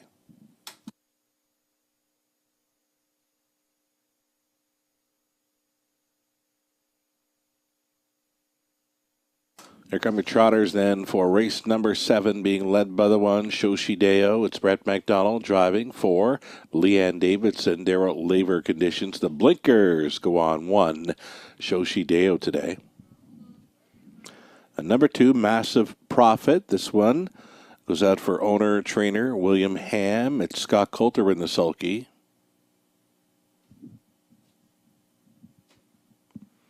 Number 3, Ty Malhoudini. Took a lot of early action here, is now up to a second choice right now, 3-1. Ty Malhoudini for ECS Racing, LLC of Michigan. Steve Boston's trains. Colin Kelly tries for his triple. All Out Henry for Travis Henry on board for owner-trainer Pam Forgy. And then the 5, Top of the Bar. Top of the Bar is a little bit late, I'm told, so we'll be going to number 6, Heavy Duty. This one for owner-trainer Natalie Elliott, Ryan DeRoche. And as mentioned, the 7, Playful Elegance, leaving from the trailing spot 8, owned by Dennis Duford, trained by Ashley Duford, Tyler Borth, on for the drive. And then Top of the Bar will be out there for George Ketros and Mario Hibbert. It's George doing the training and driving on number 5, Top of the Bar. So a 7-horse field of trotters for the 7th race, Exacta Tri Super. Start of a late pick 4. It'll be 6 on gate, plus the trailer being 7. Playful Elegance here.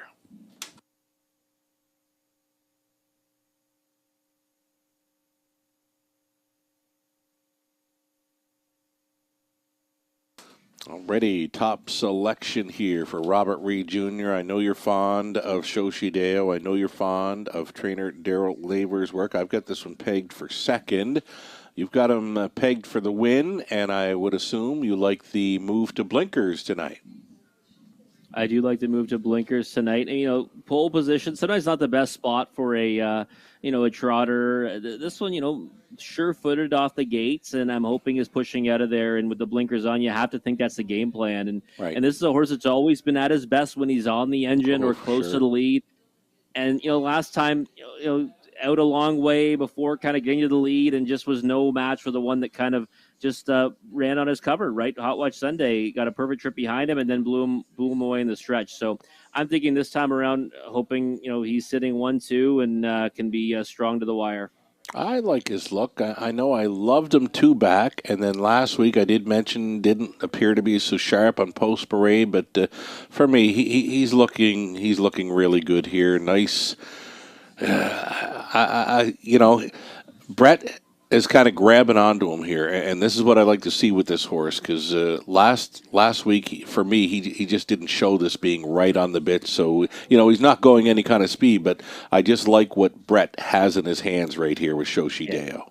He's got a bit of a swagger to him, right? It'll bounce to do a step. Last time he was just kind of walking on the infield, so. Right, exactly. Look, he's more interested tonight, and hopefully we can see the best version of Shoshi Deo. Again, the effort last time was okay. Yeah. It just would have been nicer to see him kind of close it out, but he ran into one that kind of just came into a real big race, right? Hot Fudge Sunday. So sure. 5-1. That's the right kind of price though on this horse. I did not expect that. Yeah, I like the price as well. I like the horse. I got him pegged as a top 2 selection. Ty Malhoudini rode the pocket 2 back and managed a 2nd. Last time out, rolled him through 28, then 59, and just short on the end. Time-Out Houdini, what do you do with this horse in here?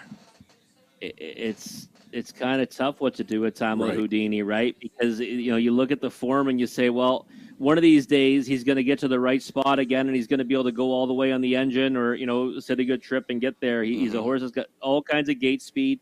He gets put on the point, week after week. Last time he won was, just below this class. Lately, he's been kind of maybe biting off more than he could chew. This looks like a spot he should be more the competitive in, though, right? So just depends on what version of him shows up. I kind of think he's been a notch below what we've been used to over the years. But if he won in here, would I be surprised, Sugar? Absolutely not. So 7-2.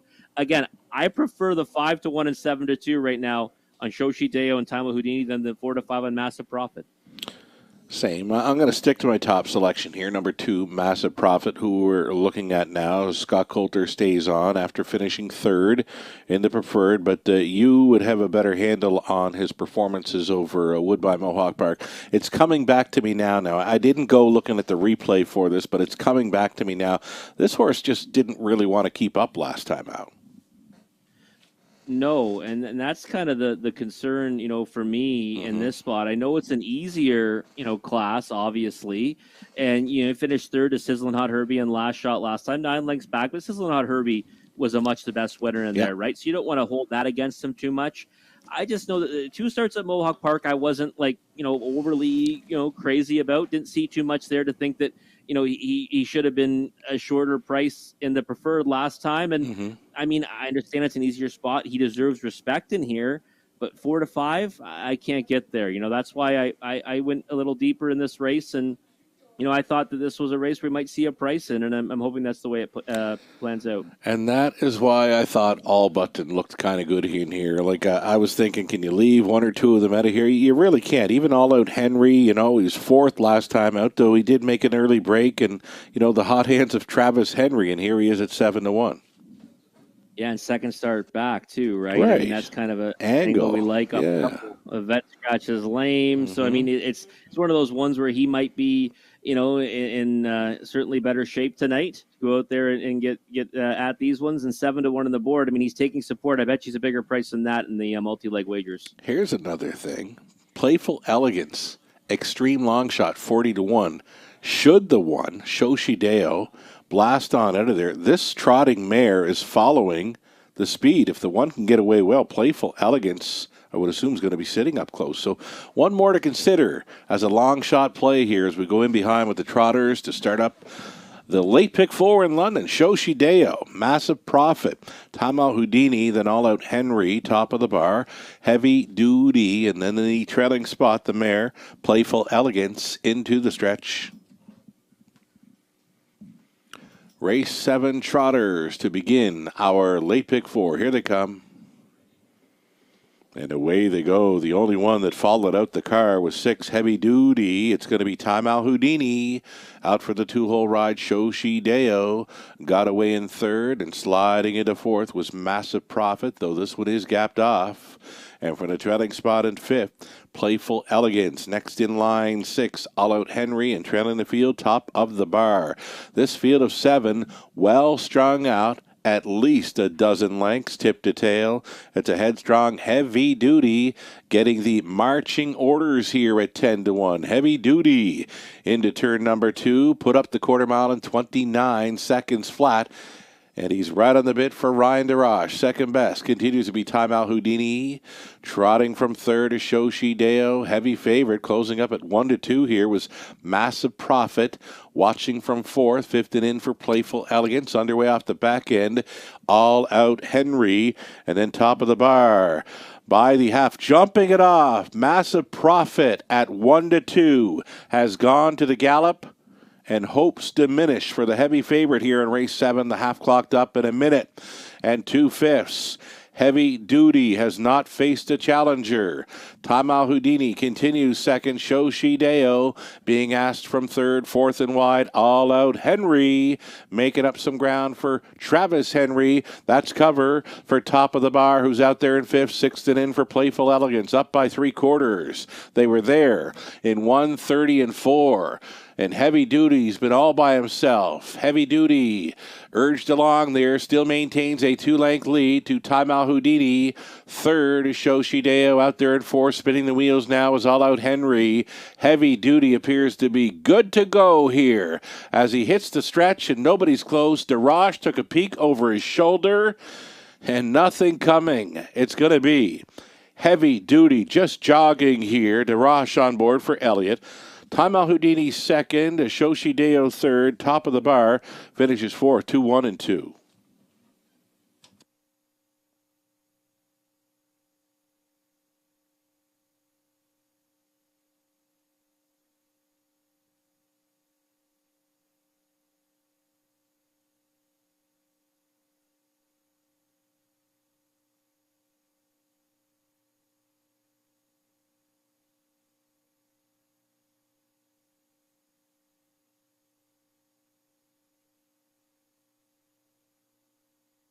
Unofficial winner, number 6, Heavy Duty.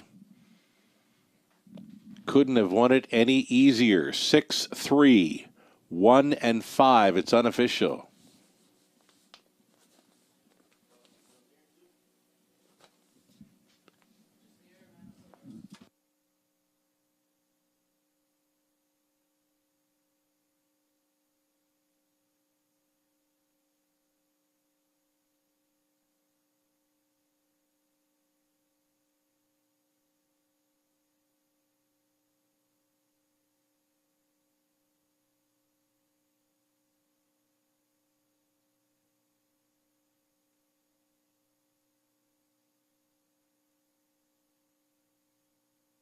Race 7 winner coming back. This race was won right off the wings of the starting gate. Heavy Duty followed the gate out and went along unchallenged throughout. The 4-year-old son of Holiday Road.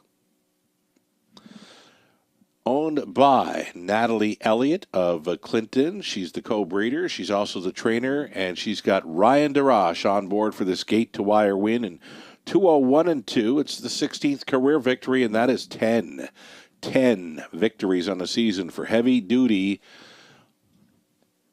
taking race number 7 here. He paid $22.10 on the nose, exactor $86.20, a dollar try $141.15, the super for a buck $382.65. It's a 20-center worth $76.53. Shoshideo was third, a massive profit 7, Time Al Houdini second, All Out Henry fifth. Top of the bar, 4th, Heavy Duty won it. Playful Elegance 6, 29, a minute 2/5, 130 and 4, and the mile gate to wire, 2-1 and 2, Heavy Duty. From the top, a 3, 7, 2, 5, 4, 1, 6 on the bottom. 8th up and coming. No changes in here. Best bet selection for Garnet Barnsdale of Ontario Racing for Robert Reed Jr. is the 1. Harper's Hat Trick expected to open up as a favorite here. It's the 8th race, exactor try, super pick 3, starting up 8 minutes.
Here's your live money in play for a late pick 5. It's a huge drop, of course, following the victory by 10-1 shot. Heavy duty, $777 live and in play from the $18,000 plus pick 5 pool.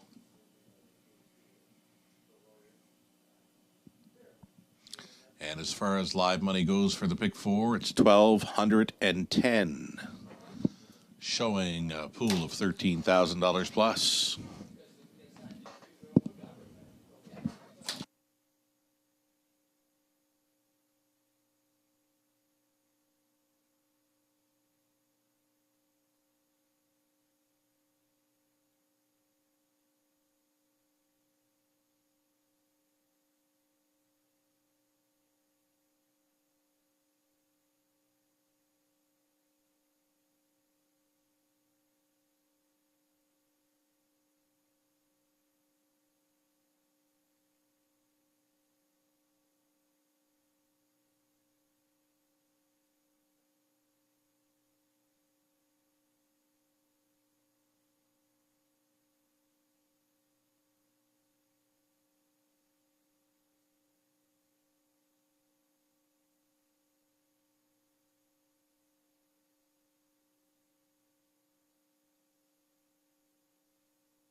Here come your Pacers on parade for this evening's 8th race, being led by the one Harper's hat trick here for Chris Haskell.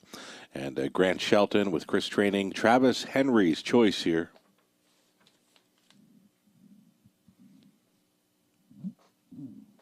Number 2, Maintenance Man for Colonel Schneider Jr. Trainers Cassidy Schneider, Colin Kelly. Modern Rider 3. It's Bert, Betty, and Jason Sherman on the ownership line. Jason trains Scott Coulter.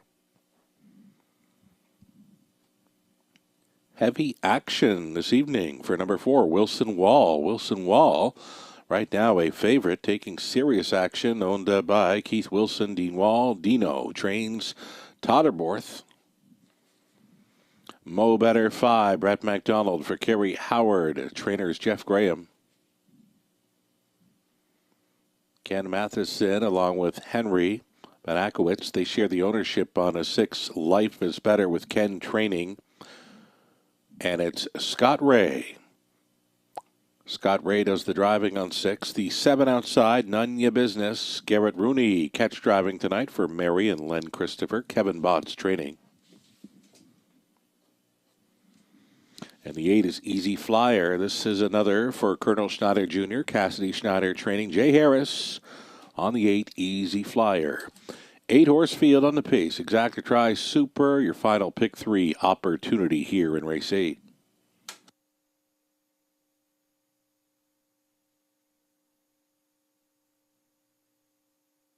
Here's Harper's hat trick. Top selection for many, maybe a key player in the multi-legs. Harper's hat trick with the rail advantage. Easy winner last time out. He could not won that any easier.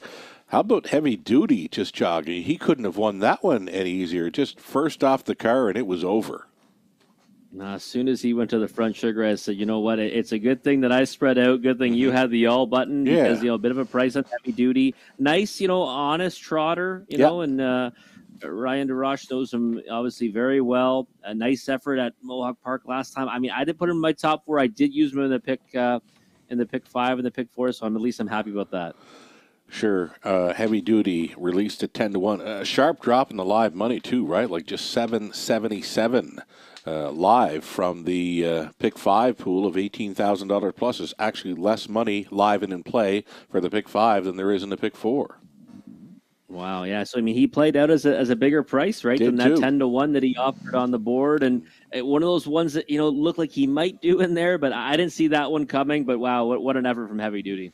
Okay, Harper's hat trick again right now is taking the action 6-5. Number 6, Life is Better. You going there for second? Yeah, I am. I like Life is Better for a second on here, just because last time, I remember I was kind of fond of this one. I thought that we see this one go forward off the gate. He didn't really, had no shot the way the race panned out, and 7-5 favorite that time around. Knew we're going to get a bigger number this time. Right now, 16-1. Proven to be versatile, right? Finished third last time after not getting his ideal trip scenario. Maybe tries to get forwardly placed this time, but I just thought that he'd be an overlay, and that's exactly the way it's playing out right now. Already, Life is Better. Big price right now, 20-1. Scott Ray on board, and you might be right. He might be trying to find a seat up close in here. Maintenance Man. It's going to be whether he wants to or not, right? That's just the way it is for this horse right now. It's true. He's one of those ones that goes out there, and when he wants to, behave himself, he usually makes a good account of himself. But sometimes he just, kind of spoils his chances right behind the gate. Now, the last two both came from the rail spot. This time around, gets at least one off there from post 2. Was a win or two back, obviously, against an easier group than he faces tonight, but one that can always be in the mix against these types, right? As long as he, again, brings his A game, which is kind of the big question with Maintenance Man. Definitely a question mark when lining up behind the gate, especially.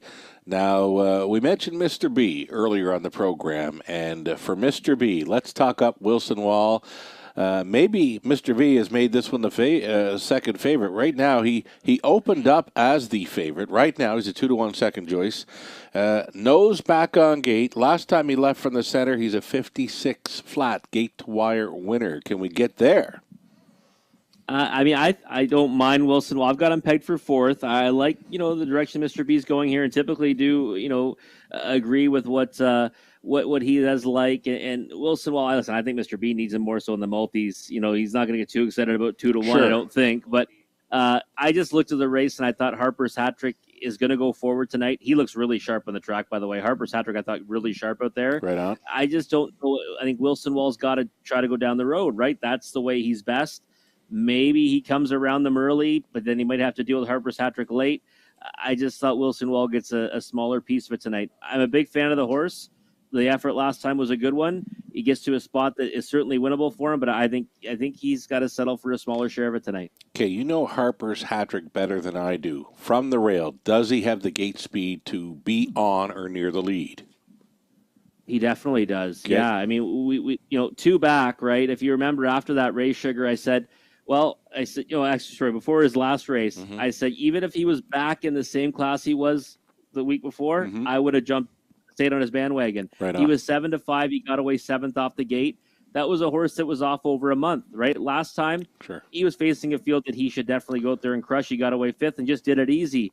I think tonight, the way he looks in the track, we're going to see him push out of there for the early lead or at worst a 2-hole. I don't think Harper's hat trick wants to be anywhere else but on the engine in here. Robert Reed Jr. calling for a big one.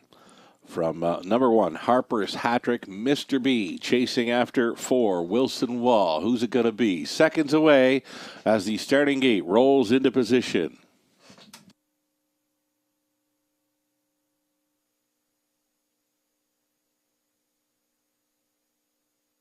Gates moving. From the rail out, Harper's hat trick, Maintenance Man, Modern Rider, Wilson Wall, then Mo Better. Life is Better, None Your Business, Easy Flyer is in the trailing spot. 7 on gate, plus the trailer here, top of the stretch. 3-5 on the 1, Harper's hat trick, picking up speed. Here they come.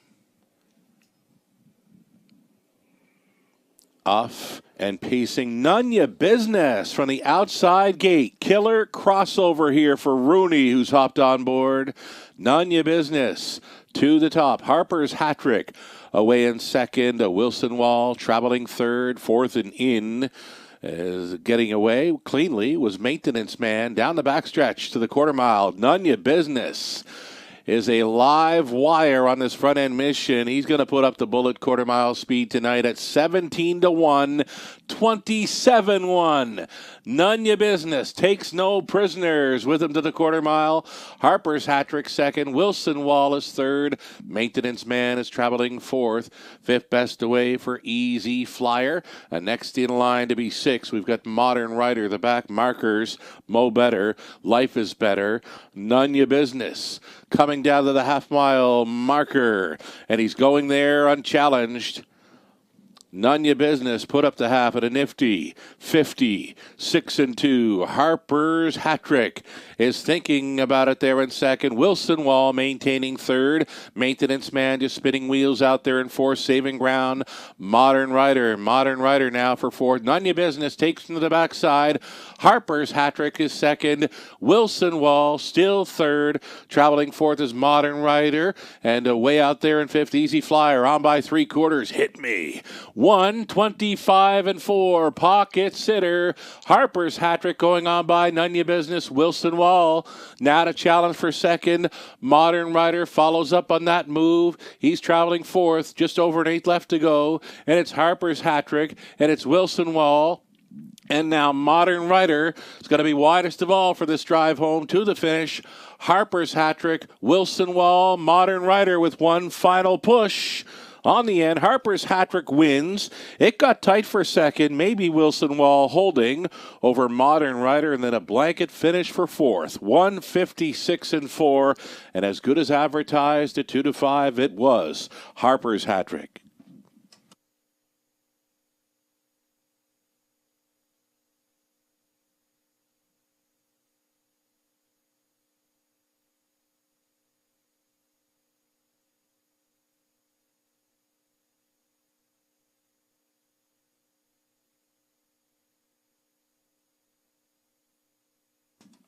Number one, Harper's hat trick on top. In the place photo, number 4, Wilson Wall. Then 3, Modern Rider. And to round out a superfecta, the 8, Easy Flyer. 1-4-3-8.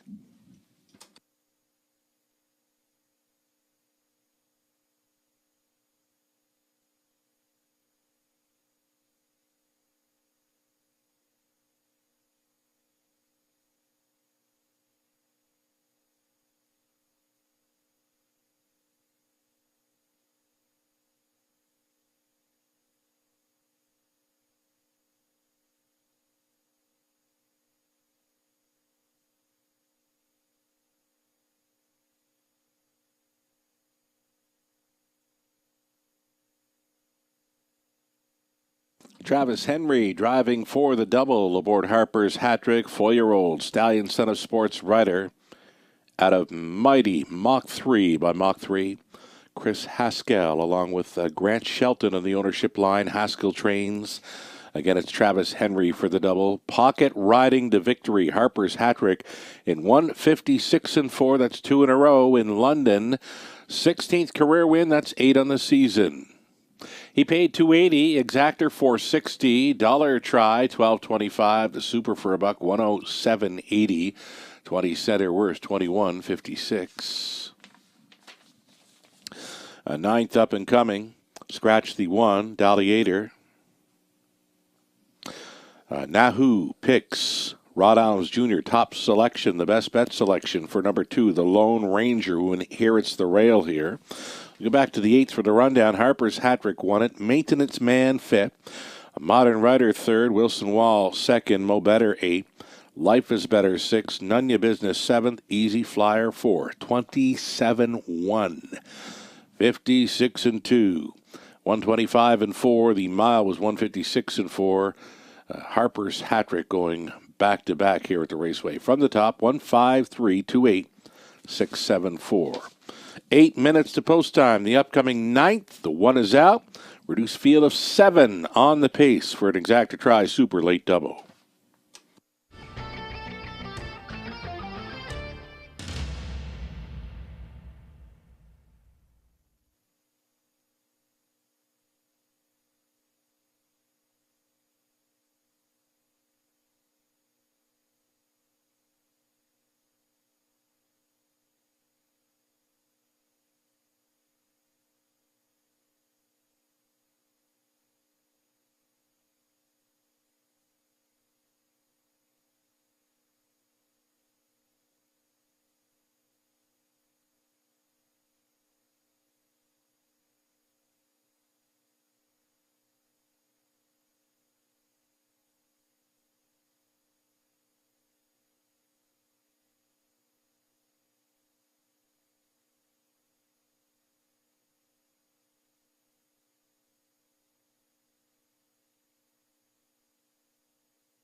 Updating the live money in play following a leg 3 of the pick 5. It's down to $512 live now.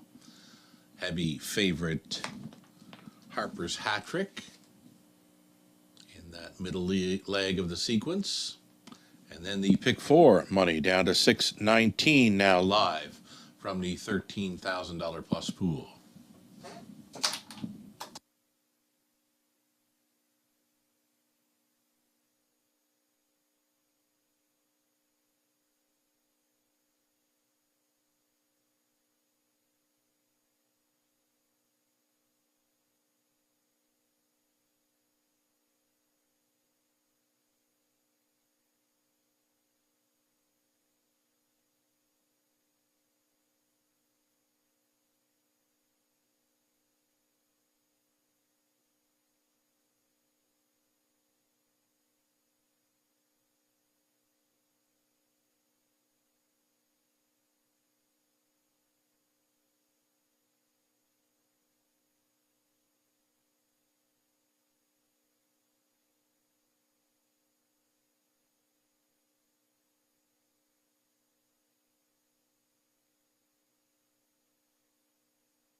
There you can see our December schedule, the holiday live racing schedule.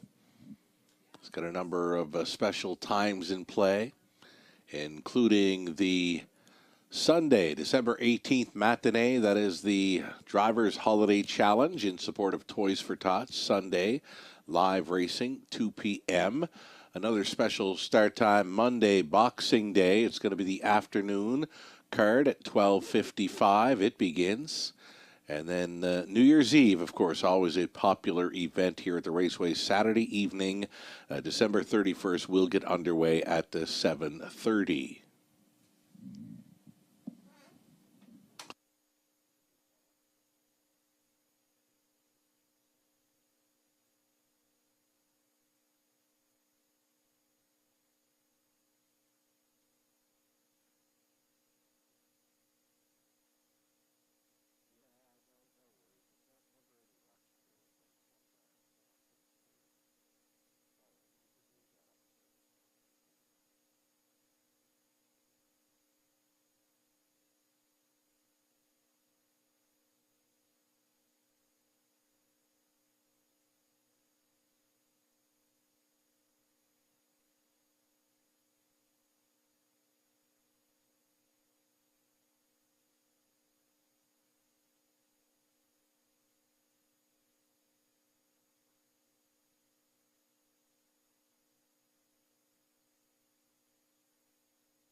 I'll look at the field now for race number 9. Reduced field of 7 with the scratch of number 1. Horses and geldings now winners, 1,500, last 3. You're looking at 2, the Lone Ranger.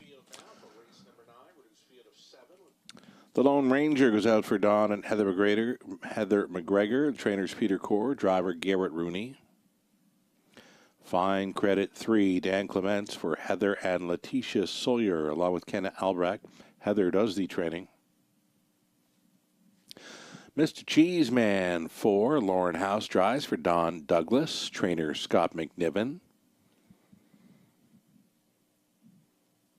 And the 5, Journalistic, Bert Betty, Jason Sherman on the ownership line with Jason training Tyler Borth. This horse was second in 57-2 over Flamborough on December 4th. Number 6, Ace 44 Talon, Brett McDonald for Becky Geisel. Come on, Barney. Number 7, Diane Sylvester owning Dwayne May condition, Scott Rayup. And the trailing spot for 8, Smiling Billy the Kid. Goes out for Colonel Schneider Jr. along with Cassidy Schneider. Cassidy trains Travis Henry on board for the drive. That is your field of 7. Then for the 9th, Exactor Tri Super, it's the late double.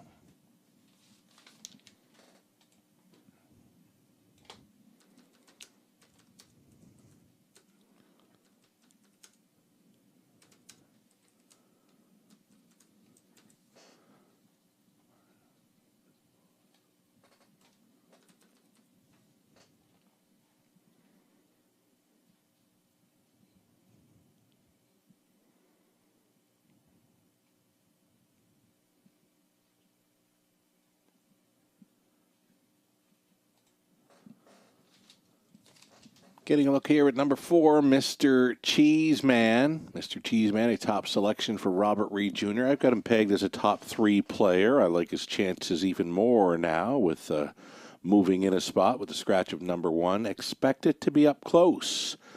Mr. Cheeseman scoring down here for House. He's going a pretty good clip here, Robert. Yeah, I sure hope so. I mean, I looked at this race, Sugar, and I said, Mr. Cheeseman's a kind of horse that when he goes to the front or gets forwardly placed, he typically brings his best. And we see Lauren's he's at his Wheaties tonight, right? He's sent some horses aggressively off the switch. He's got a couple of wins to his credit already, and I think Mr. Cheeseman's got a real serious shot in here. Love the fact that he gets down in class, post 7 2 back, post 6 last time, even a trailing post 4 back. I think he's got to go forward tonight, 7-2.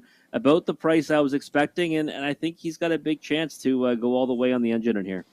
Right on. Mr. Cheeseman for House, who's been in the hunt in many of the races, but in the winner's circle with Pembroke Legacy, of course, and back in the opener with Lola Sunshine. He gets another live play here with Mr. Cheeseman for Team McNiven at 7-2. Number 2, the Lone Ranger. Now, this one, you have to really like this horse's chances, especially inheriting the rail now. Post 7, post 6, post 7 in each of his last 3. I'm expecting a big effort for this one tonight. And he looks pretty sharp out there right now. And the Lone Ranger is one that you look at, and he's got to like this spot too. I know it's the same class, right? But last time, Harper's hat trick, we just saw what he did. And he went overland pretty much the entire mile from post 7. This time around, that shouldn't happen, right? When you've got the rail to start from. Again, looks good on the track, and one that should always be competitive when he gets down to this level. Last time, he only went off at 29-1, probably because of the post position, right? I mean, Let's face it. This time around, much better starting spot. Like I said, sharp on the track. I think you have to like his chances. I put him in the second spot only because I was hoping for a better price on Mr. Cheeseman, but right now, we're seeing that shrivel up as they get pretty close to odds at 3-2 and 9-5. Mm-hmm. Right on. Number 5, Journalistic. There is a missing line, but I watched this race at Flamborough. This horse actually, he absolutely jetted off the wings. He was on top just like that, and he got beat, but he did pace his mile in 1:57-2. Journalistic most certainly coming around now. This will be his 4th start back off the extended layoff. Yeah, you got to think that, if he goes forward tonight off the gates, he should be able to get a pretty big piece of it in here. It helps that the one's been scratched. Now, I do believe Mr. Cheeseman's leaving out to his inside. Lone Ranger's never been, one that really blasts off the gate, but he's going to try to get forwardly placed, I think. So, yeah. Journalistic could get a decent seat off the gate. That's against the claiming ranks last time. I thought it was a good effort. Mm-hmm. Back on pretty short rest, just a 1 day rest. I think he's got a chance to get a piece of it in here. I don't see him getting the job done, though. Okay. Probably the couple of days rest, 1 or 2 days rest, like December 4th and today. What are we talking about today? 1 day. Yeah, okay. Going back to my December 6th. So, there's not been much of a rest for journalistic. So, right now, taking 5-2 action. If there's another, maybe Ace 44 Talon? Yeah, that's the one I think that, should be in the mix in here. I mean, it kind of last time had to close into it to get, third and kind of always in the mix at this level. If you're looking for one to try to spice up the exotics, I think that's the direction I'd go in. Kind of surprised that he just went down to 8-1. He was double digits a moment ago, but I think that's just, because we got Mr. Cheeseman taking so much support now down to 6-5 favoritism. And of course, the Lone Ranger at 8-5. So I think it comes down to those two, but not too crazy about the prices. Right on. Starting gate is now rolling here. It's race number 9 up next, and 6-5. Number 2, the Lone Ranger, and the 4, Mr. Cheeseman, 3-2. Late action coming in. So we've got the Lone Ranger in the rail, Fine Credit, Mr. Cheeseman, Journalistic, Ace 44 Talon, Come On Barney, Smiling Billy the Kid on his return. He is back tearing it. 2 more to go in London. Here they come. The rough, Mr. Cheeseman, the Lone Ranger along the inside, Fine Credit up close, Journalistic floating on out of there. Mr. Cheeseman working and trying to grab control of the Lone Ranger, and Rooney says, I don't think so just yet as they straighten for the backside run. The Lone Ranger is going to come on through here at 6-5. He wants to be on top. He deposits Mr. Cheeseman in for the 2-hole ride, all alone in third. Fine Credit at 30-1, and then it's a big gap of some 6 lengths to Journalistic, who's a little bit sluggish in the early going fourth. 27-4 was the opening quarter mile. It's the Lone Ranger leading with Mr. Cheeseman and Fine Credit. That's your top 3 already out and rolling. Smiling Billy the Kid. Ace 44 Talon is getting underway. Come On Barney, and Journalistic, something is amiss. Journalistic has come almost to a walk here as they go by the half, and 58-2. It's the Lone Ranger on top. All over the Rooney helmet in second is Mr. Cheeseman. Fine Credit continues there in third. Smiling Billy the Kid fourth. Ace 44 Talon, he stayed in and underway from sixth. Come On Barney, and pulling up, that is Journalistic. Journalistic will not finish this one. 58-2 for the halftime, and the Lone Ranger driving on against Mr. Cheeseman. Smiling Billy the Kid just come on to grab third. Fine Credit holding fourth. Come On Barney, he's out there in fifth. Traveling to sixth, Ace 44 Talon, 3/4 up in 128-3. The Lone Ranger reaching for some back class here. He's got Mr. Cheeseman still challenging here for House.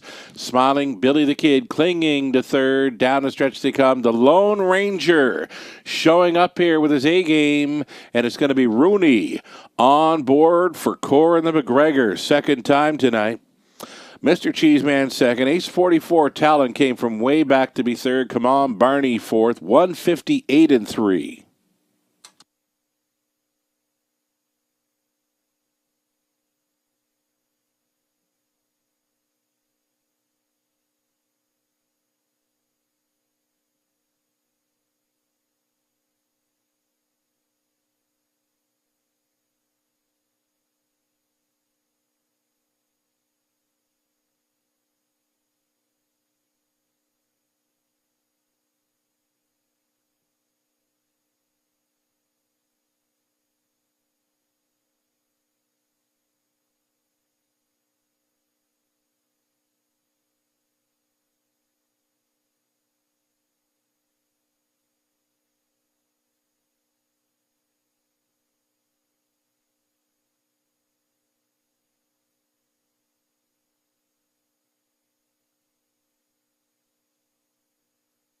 Unofficial winner number 2, the Lone Ranger, 2, 4, 6, 7, unofficial.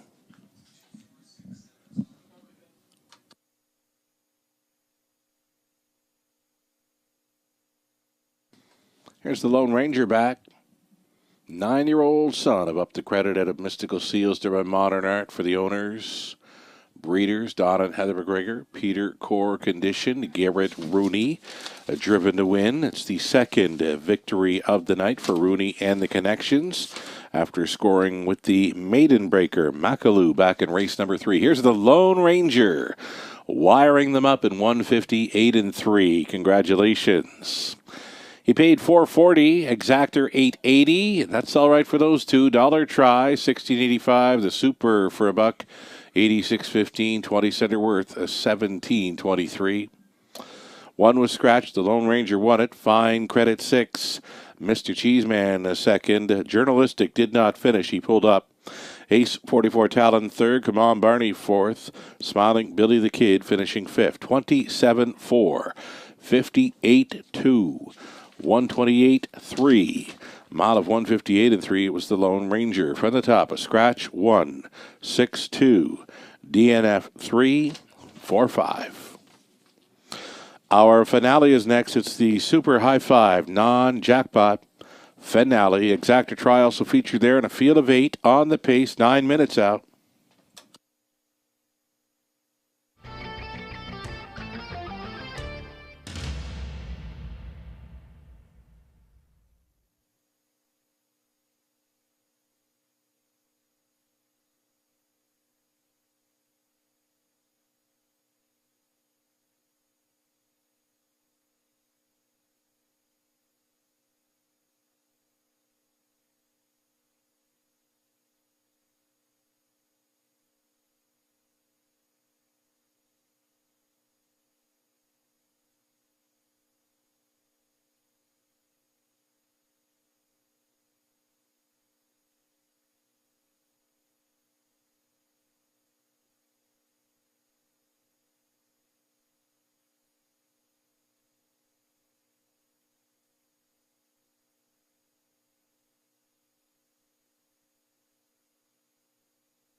Here comes your field now for race number 10. It's the High Five finale up next.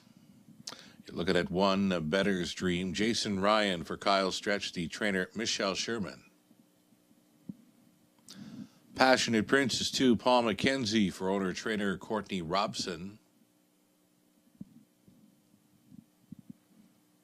Mr. Rebelly, number 3, Colin Kelly for John McQueen. The trainer's Cam McQueen.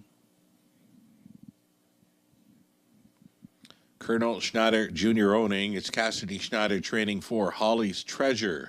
Travis Henry goes on. Then 5, Sir Pugsley. Sir Pugsley for Robert Woodburn. Trainers Taylor Fritz, driver Brett MacDonald. Cranky's Boy is 6, Jay Harris the call for owner-trainer Rick Edwards.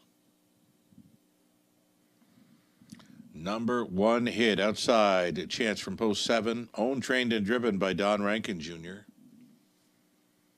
And completing the field on number 8, Mortgage My Villa. Tyler Borth for Up a Creek Racing. It's John Kennedy Conditioning. 8-horse field for this exactor try and a super high five play.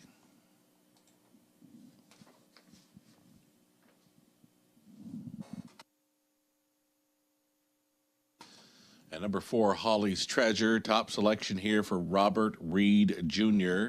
And yeah, it doesn't really show it in the program line, but I'm sure you've got some input to how things went down last time out for this one.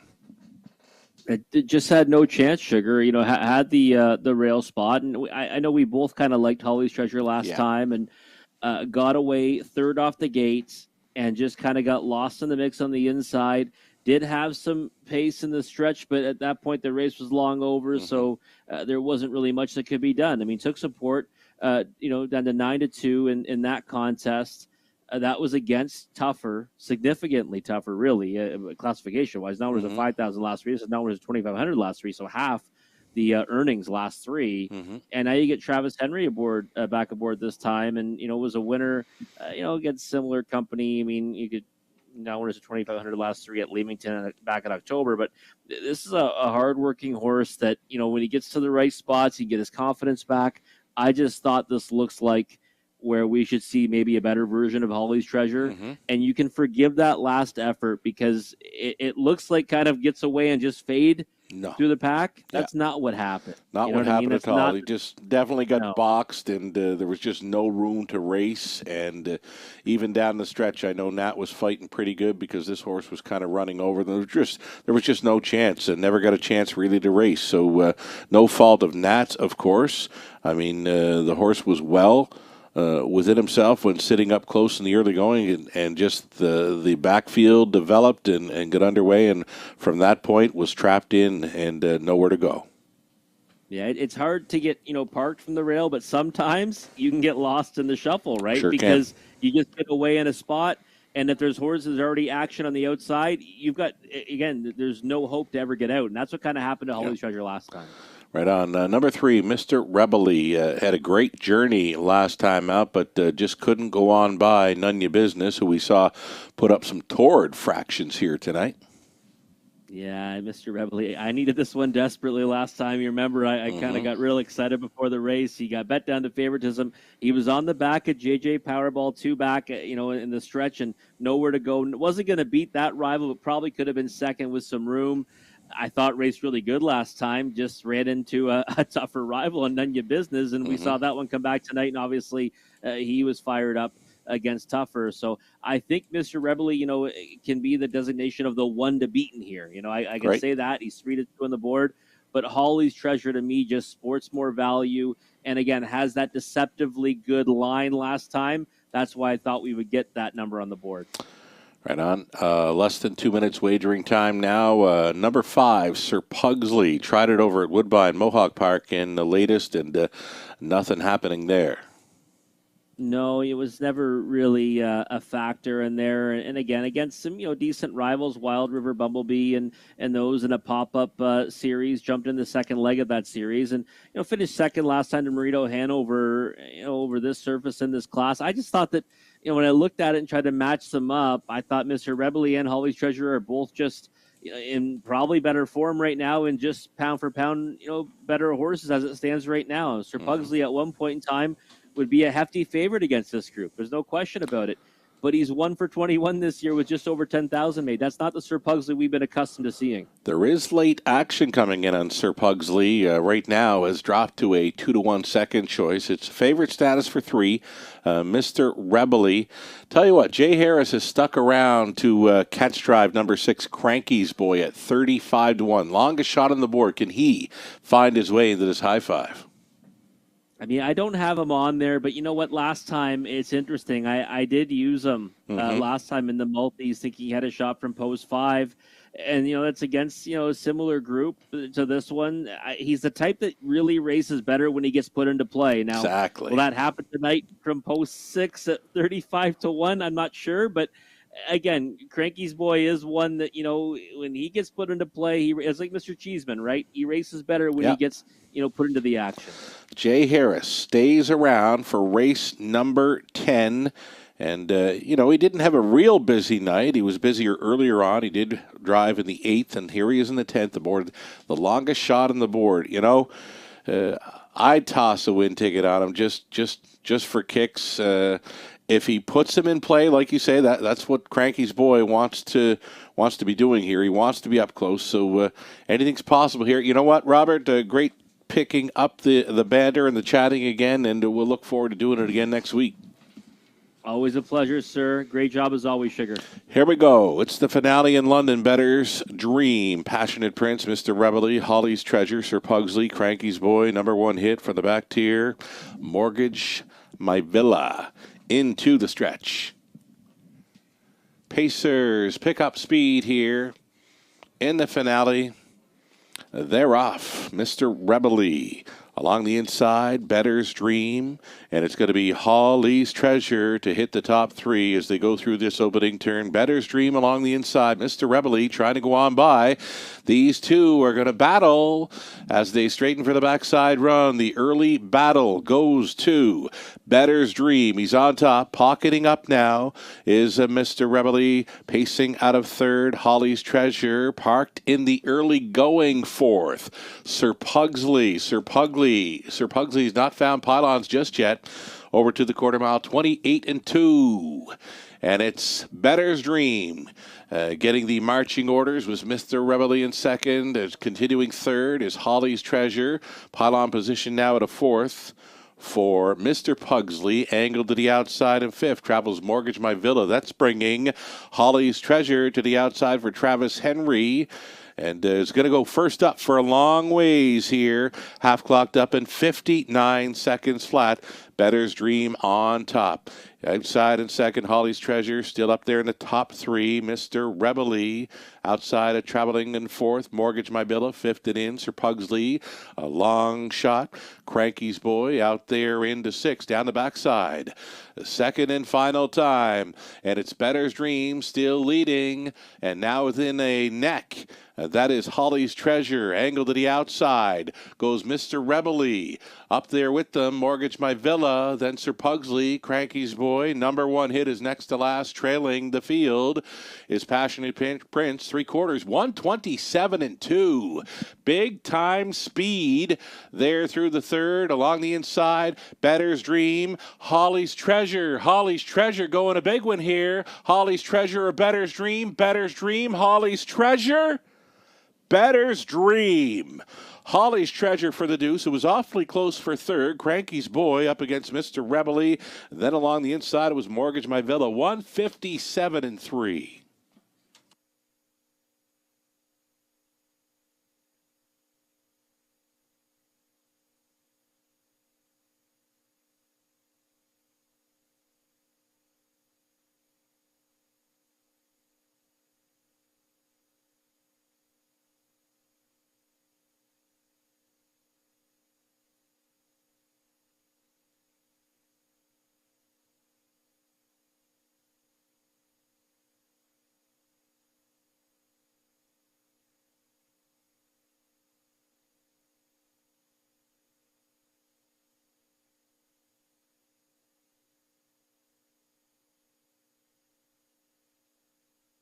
Unofficial winner here, number 1, Better's Dream, over the 4, Holly's Treasure. Number 6, Cranky's Boy, in the show photo at 50-1.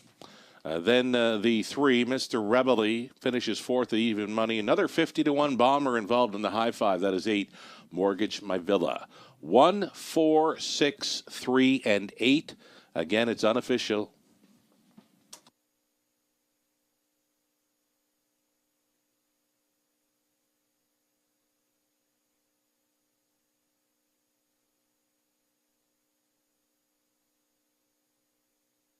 Here's Jason Ryan coming back with the unofficial winner of the finale, Better's Dream, 8-year-old son of Better's Delight, out of Enduring Dream by Dream Away. Well, by Kyle Stretch, trained by Michelle Sherman, and driven to win by Jason Ryan. Had him on top all the way to go through fractions of 28-2, 59, 127-2, and stops the clock in 157-3. That big-time third-quarter battle versus Holly's Treasure sealed the deal for Better's Dream to go on and win. And congratulations to the Connections. A 29th career win, that's 7 on the season for Better's Dream, going all the way in the finale.